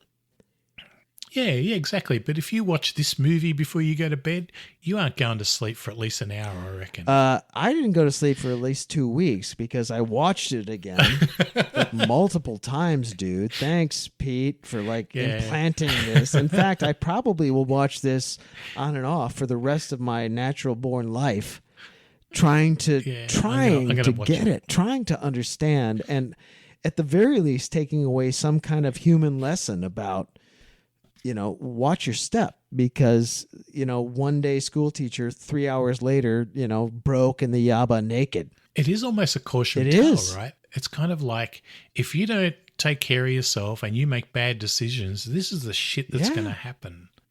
In a hurry, man. And the hunt that we're talking about happened on his, let's see, on his literally his third night in the yaba. Yeah. And then that leads us to the next moment where he wakes up. He wakes up. Oh, my Lordy, God. Lordy. Okay. So he wakes up in Doc's shack Yep. again, right? Second night in the shack. And he's got like, I don't even know what to say. There's just this thing where for some reason Doc just starts doing stuff like they're shooting guns and Yeah. then he's wrestling. They're again. wrestling in the And shack, then- and this is at night before they go to bed. And he's like, they're pouring Yeah. beer, like putting those massive liter bottles straight up and dumping it into each other's and throats. just- It's more yeah. debauchery. It's just unbelievable, over the top, and they're shooting lights out. Then they're swinging lights around, and The use of light is gorgeous. Again, cinematography is unreal with what they had. It's beautiful and horrifying. yep, And like you said, they're just they're kind of like they're physically knocking each other like rhinos, and they're just fighting and dudes and spinning, and then they're rolling, and then there's this really interesting, and again, this is very subtle, and I appreciate this. I don't know if it would have been done if they filmed this again, which is why Pete, you and I have to watch the miniseries, right, and come back and record again about the miniseries, because that was recent. sure. But in this film, they show them they're wrestling and punching and fighting and pushing the light, which keeps swinging back and forth over their head, and then they wind up grappling on the floor, and then they wind up with Doc kind of pinning John. And even to this point, I'm like, drunken idiots. Like I don't think there's rape coming. Personally, I don't know. I just thought they're just idiot dudes like just fighting and doing dumb dude stuff. And then in the morning they wake up with flies, and you can almost I wrote this in my notes. You can almost smell the shit. yeah, and the beer and the disgusting swamp. it's awful of this room. Awful. And the heavy duty implication in the film. And then I corroborated this by looking up. I didn't read the book yet, but the book definitely also goes this route, that Doc has raped John, has sodomized John. Yeah. And John looks around like he doesn't know where he is or exactly what happened, but he kind of figures it out in the film, right? Because his shorts are down, and Doc's in the other room, and this is a great moment for Bond, because you can almost see in his face like he realizes, the realization creeps up on him that I've been violated, and it's horrifying because again, Wake and Fright. It's a perfect title because he's like the F just wait what, and then you can kind of see it in his face. And you feel for him, even though he's an idiot as well. You just feel for him in that moment. Like, what the? I just woke up in hell. Yeah, this is where he kind of, I think, has that revelation and that whole, holy fuck, what have I been doing for the last 2 days? And how did I get myself into this? This is where I think his depression really starts to set in. And we have that great scene. So we leave Doc behind, right? I think it's not the last time we see Doc, but Doc's like, make sure you take your gun. Right, it's a present. That's from right. the It's a guy. present from the boys, and interesting too, Pete. He even again here comes that sort of like passive aggressive hospitality. He's like, "You sure you don't want something to eat? Do you want a drink?" Yeah. Like exactly. before he leaves, and he's like, "I just raped this dude," but he's like offering him food and drink before he leaves to try and make it right, or I don't know, whatever. Yeah, I don't know either. And John just gets up and he just shakes his head and does take the gun, like you said, and this comes up later. Yeah, but just slowly closes the door, like that's the end of that chapter, and it's and that's the end of that. Your heart breaks, man, because you're like, "Good Lord."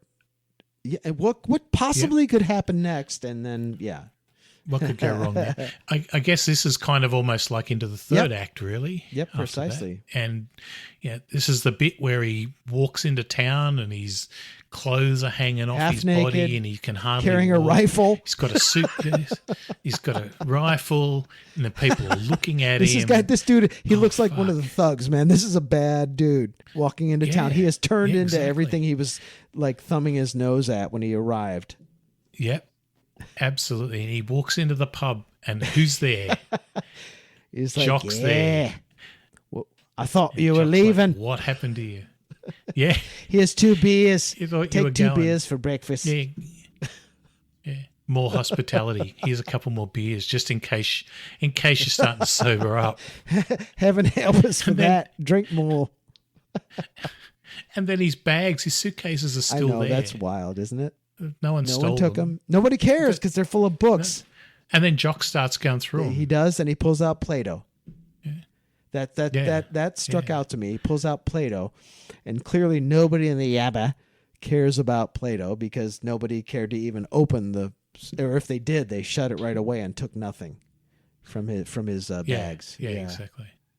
Yeah, and that's kind of like where he knows, it must be yours because he got Nobody Play-Doh. here reads Play-Doh. All right. Oh, unbelievable. Yeah. Get out of the Yabba.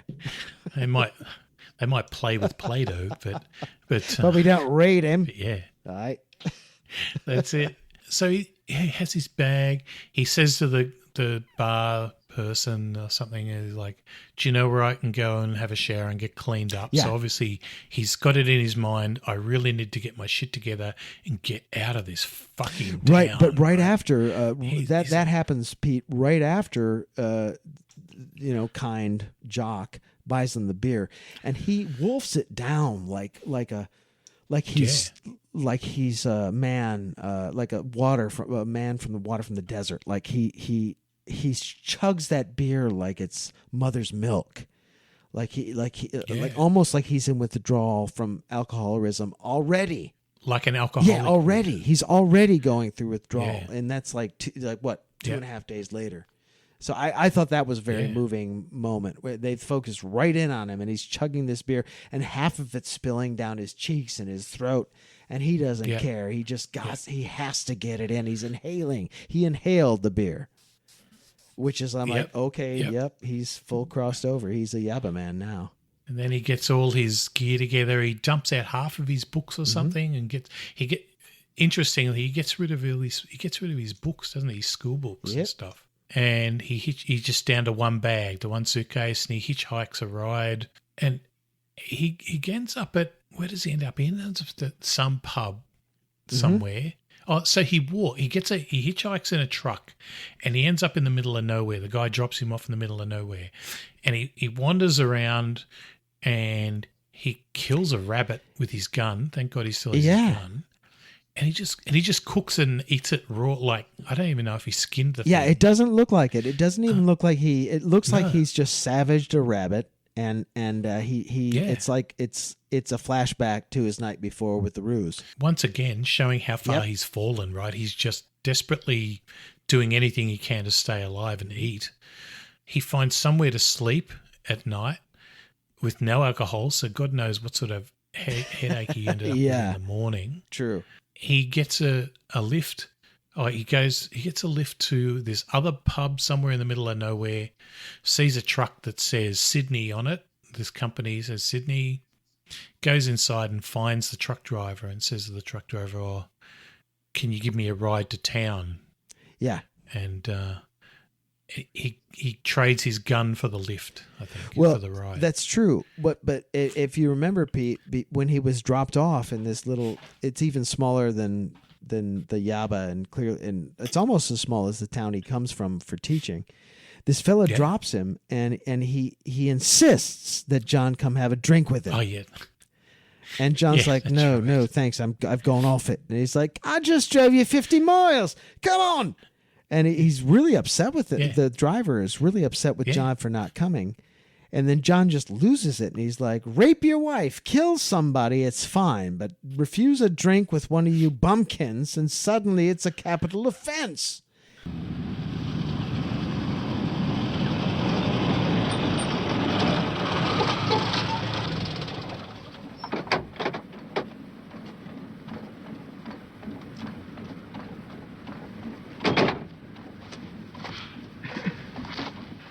thanks a lot. Come and have a drink, mate. No, thanks. Come and have a drink. No, just not Only drinking take a at the minute. moment. Come on, come and have a drink. Look, mate, I've given up drinking for a while. What's wrong with you, you bastard? Why don't you come and drink with me? I just brought you 50 miles late and dust and you won't drink with me. Look, What's wrong with you? What's the matter with you people, huh? You sponge on you, burn your house down, murder your wife, rape your child, that's all right. Not have a drink with you, not have a flaming bloody drink with you, that's a criminal offense, that's the end of the bloody world. You're mad, you bastard.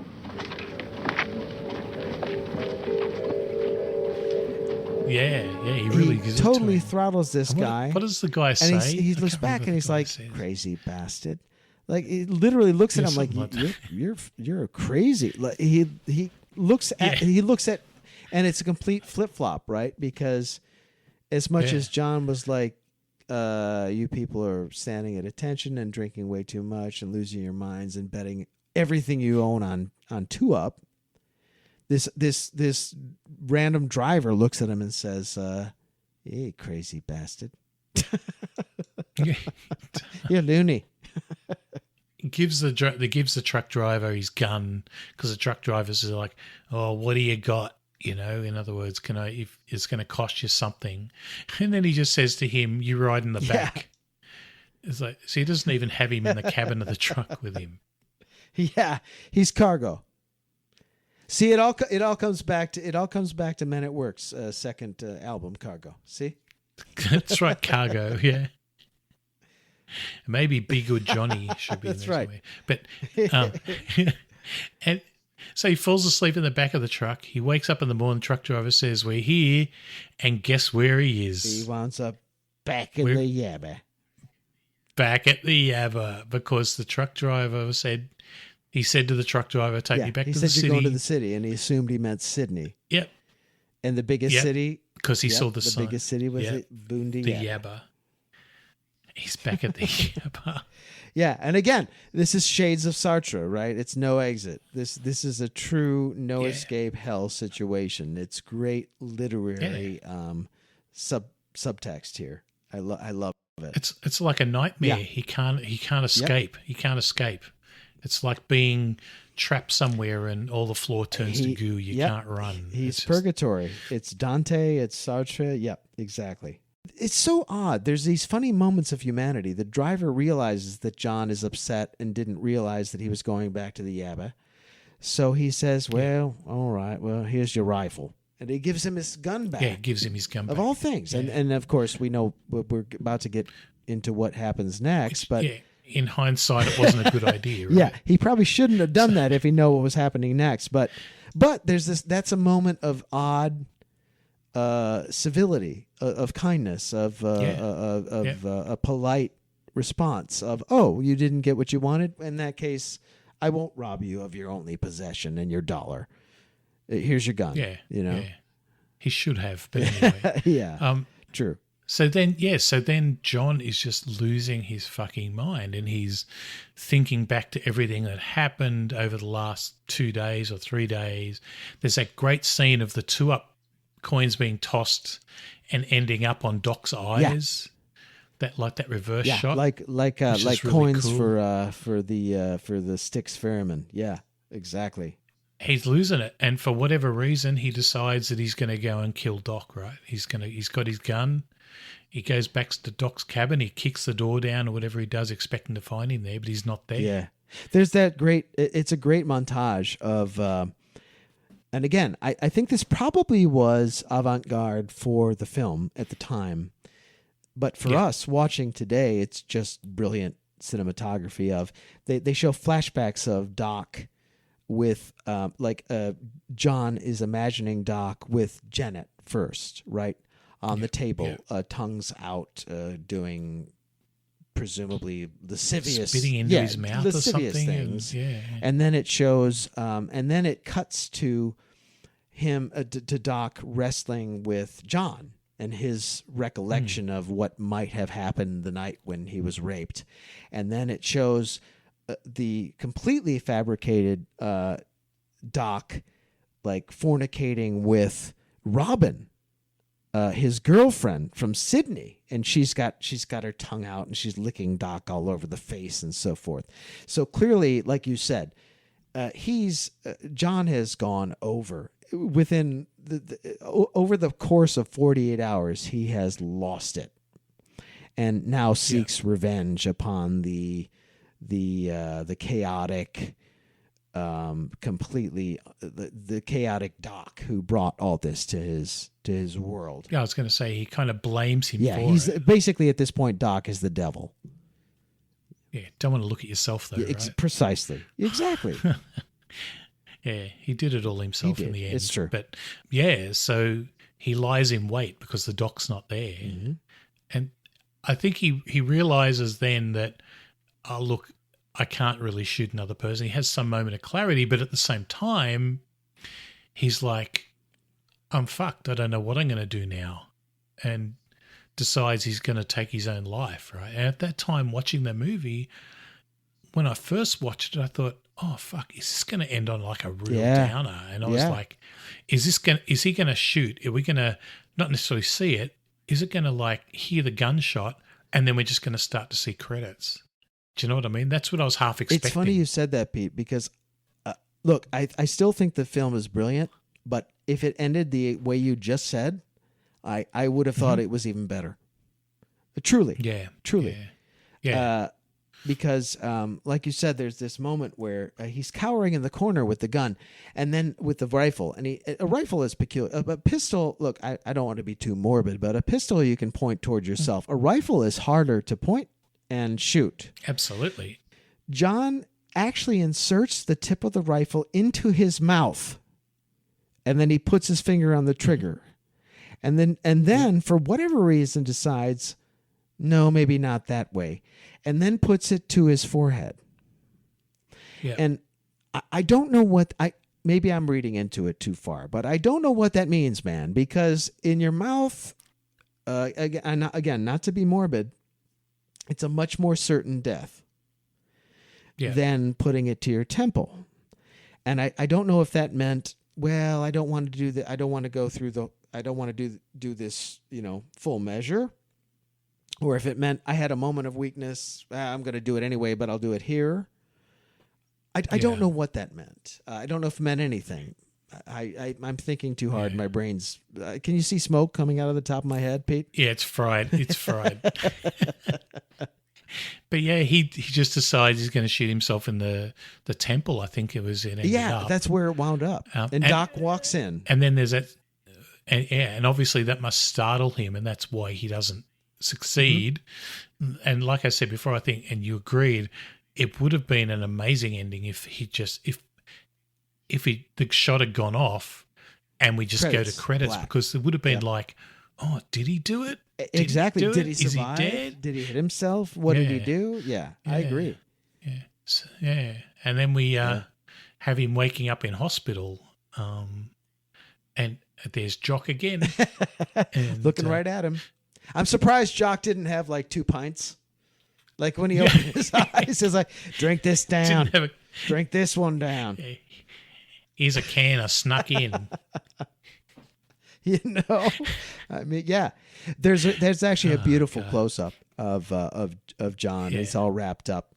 And then Jock basically says to him, "Well, we'll just write this off as an accident." Yeah, he knows what happened. He knows what happened, and John, he said it's a statement to the police, presumably, and John signs it. But as he signs it, or when he leans back, there's this lovely close up where and it's a great moment for the actor, for Bond, where a single tear falls down his left cheek, and he's stoic. He's a stone faced, but the tear falls down his left cheek, and you're like, oh man. I think he's realized that he's just got out of it with his life, and he's obviously, because he's probably been in hospital, I don't know, by the looks of his wound, he looks like he's been there for ages because it's almost healed. Yeah, I'd say 4 or 5 weeks, 6 weeks, something like that. Yeah, it must have been a while. So he's totally sober. And I guess that probably is the break he needs to get back to some sort of normality and think of things clearly. And and that shot with the tear is really good. Then we end up seeing Doc again. Doc picks him up, so they must have had some reconciliation. Yeah, agreed. He went to shoot Doc. He shot himself. Woke up again, wake and fright, in the hospital. And Doc, of all the saviors to show up to shuttle him away, it's Doc. I'm thinking if he's been there for a while, they've probably had some sort of reconciliation. Yeah. And Doc actually looks reasonably sober. Surprisingly, yes. And they're clearly he's allowed in and out on the grounds of the hospital, which you would think a shack-dwelling, shirtless, drunken surgeon might not be. I was wondering, has Doc also had an epiphany of some sort after that had all happened? Do you know what I mean? Could there have been, I'm not saying, because there's nothing really in the movie to say there was, except he's wearing a suit and he looks cleaned up. And I'm like, did he have some sort of epiphany and he's decided to straighten himself out? And, you know what? That's a great point, mate. I hadn't even thought of that. Maybe this is a new chapter for Doc as well. Maybe everybody walks. It's a Hollywood ending, right? Everybody walks away a little bit better for this awful experience. It is a little bit but the only way, if that's the case, the only way Doc is going to keep himself clean is to get the fuck out of that town. Oh, yes, you're right. Yeah. And go somewhere else. All the little devils are proud of hell. Exactly. So he drops him off at the station and gets on the train back to Boonda, and he walks on the train. I think, does someone offer him a beer when he gets on the train? Yeah, that's a great point. So he gets this is it's a full circle. This story is beautiful and ugly and awful and fantastic. He gets back on the train, and another one of these, yahoos on the train, pardon my expression, I don't mean to disparage all yahoos everywhere, because I guess we're all yahoos in one way or another. As long as it's not Yahoo serious you're talking about. No, not Yahoo serious. No, it's Yahoo quite unserious, who says, yeah, here, have a beer.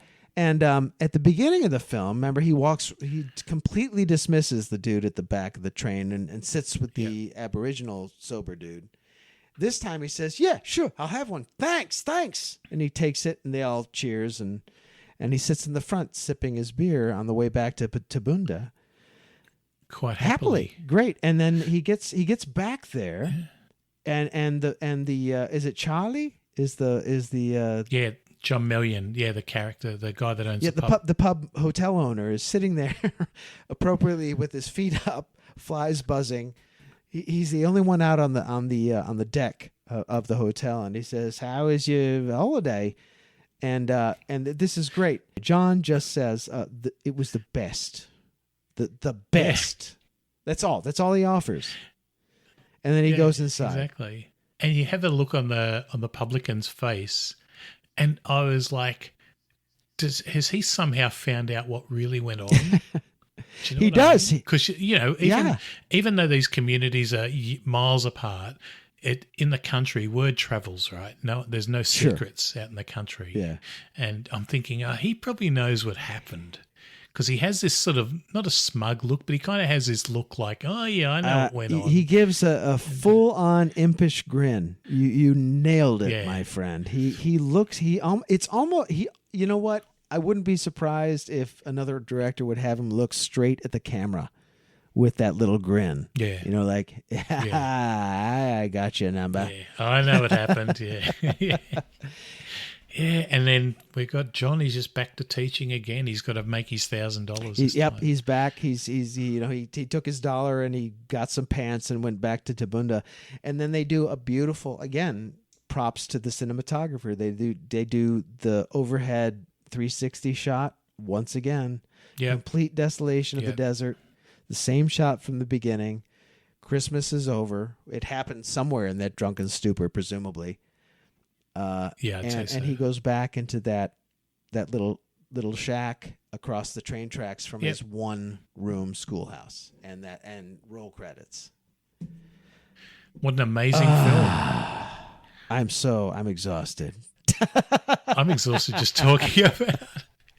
There was a couple of things I was actually going to note. Like there was a note I took in the movie. There, I can't believe someone counted this, but there's approximately 107 occurrences of someone drinking from either a beer glass, a beer bottle, a whiskey bottle, or a whiskey glass in the movie. 107 occurrences. I think that would be that'd be on the conservative side. I think so too. You know, because like I said, within the first 5 minutes, he's had they've chugged at least 5 pints. By the time he shows up to the Yabba, he's had at least 5 pints. Within his first trip, and then it makes my head hurt thinking about it. The film, the version you saw, and the one I've got is restored, a fully restored beautiful version. So it's gorgeous. It's beautiful. Even if you watch it, Pete, even if you were to watch this film without sound. In fact, since I promised that I probably will go back hauntingly watch this at multiple times now. Curse you for the rest of my life. I probably will watch it without sound at least once, and maybe in black and white. I'll turn the television to black and white and watch it that way as well. That would be interesting, just to see how it plays out. Because it's funny when you asked me to talk to you about this film, I still am having a very hard time putting together cogent, tangible thoughts on my. It really is an emotional, raw experience. It is. It's draining. It's like talking about it for the last 3 hours, 3.5 hours. So listen, I have to apologize if unless you clip this down. You're right. This is a marathon, but I'm going to end up. I still think I'm going to end up with at least a 2.5 hour. All right. episode. Apologies to everybody who actually listened this far. To Pete's awesome, but I'm sorry I yammered on. But that said, no, it's perfect. But honestly, that said, the film deserves it because it is gorgeous and ugly and wonderful and awful and. Yeah, everything. It made me excited and nauseated, and like I said, there's actually still to this point, Pete. Actually, I just realized while we're talking, there's a whole 15 minutes of the film that I have not even seen. I refuse to watch. Oh, the bit in the middle. I couldn't even watch it. Yeah, not everyone will see that. So this is just the parts that I've seen that I'm talking to you about. So yeah. So the version I watched was there's a company in Australia called Madman who do lots of genre stuff, and they also did a lot of anime and stuff like that. It's great. It's a really good version. Like this movie was out of circulation for years and years. There was just really poor versions, VHS, DVD, and then apparently in 2002, the actual editor of the movie. Anthony Buckley was able to locate 60 cans of the film that were marked for destruction at some CBS archives in Pittsburgh, of all places. Yeah, it all comes back to Romero. It all comes back to George Romero. There you go. And then they found another 263 cans of film, and several of those had the original negative, so they were able to restore it from the original negative, and that was released in 2009. So it's just I'm so glad they found it because it's an amazing piece of movie making. Yeah, like I said before, I mean, I thank you for bringing it to me, and the fact that, and again, I'm more of a George Romero, Michael Mann sort of aficionado, but Scorsese's a great filmmaker. There's no doubt about it. And clearly this is one of his favorite films. And I hope maybe, you know what? Maybe we'll do some kind of reciprocal where my once annual podcast, I'll have you come on and we'll talk about After Hours. Sure, that would be interesting. Which is if we'd been doing a test pattern thing and doing 2 episodes, we could have done this and absolutely back to back, and that would have been 6 hours, and and it would be 2 p.m. there, And God, that'd be midnight here, or something like that. I figured that. It was something like that. Yeah. But anyway, it was awesome to have you on. So how do they find you, Jay? You're on Twitter, right? Yeah. I'm on there with all the great monster kids. That's where I found you, Pete. You're awesome. That's where I found, and I'm on there at Finn313. Cool. I have a podcast myself called Clock Strikes Midnight.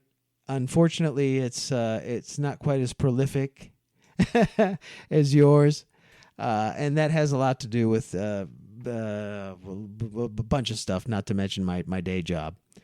But yeah, I'd love to converse about movies in general. This movie, any movie, and thank you, by the way, for bringing these kind of films to our attention, because frankly, this is a film I never would have watched, and now it's going to be on my permanent rotation. Truly. Oh, that's Truly, good. Pete. Thank you. That's good. I'll have to bring some movies that you'll go, what the fuck is he doing in this movie? No, but it's a beautiful film, and I truly thank you for it, and I appreciate your having me here.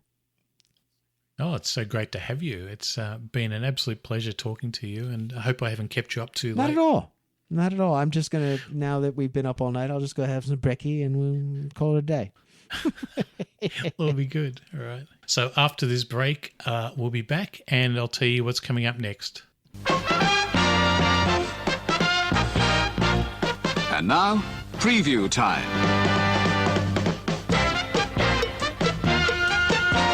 When it comes to entertainment, you can't beat a good film.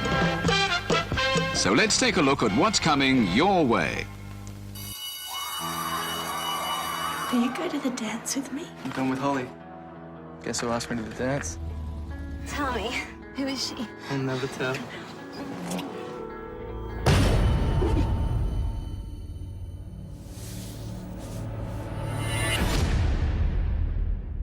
Love hurts. Pretty as a picture.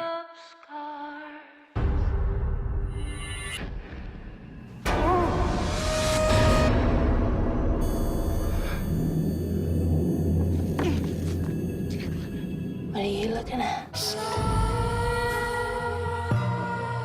Bring the hammer, Daddy.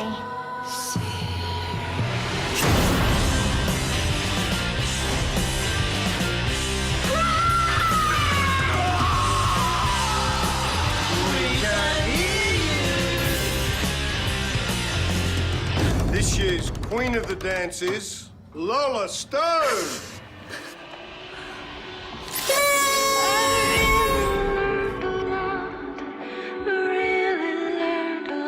There he is.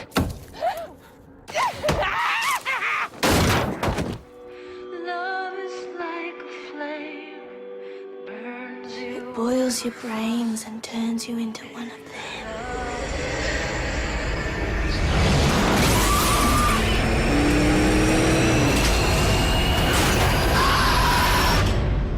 Say happy. Happy. Love her.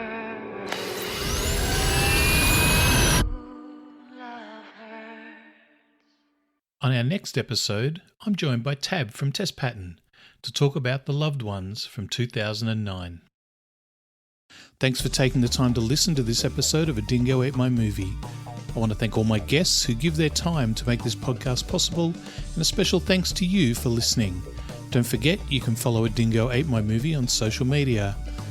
On Twitter, it's just Dingo Movie. Facebook and Instagram is Dingo Movie Pod. And of course, you can check out our website, dingomoviepod.com. So until next time, stay safe, and I'll see you soon.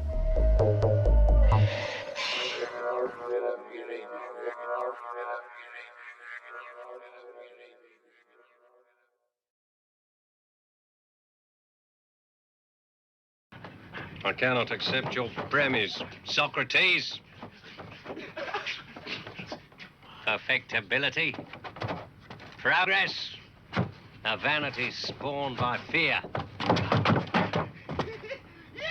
A vanity spawned by fear.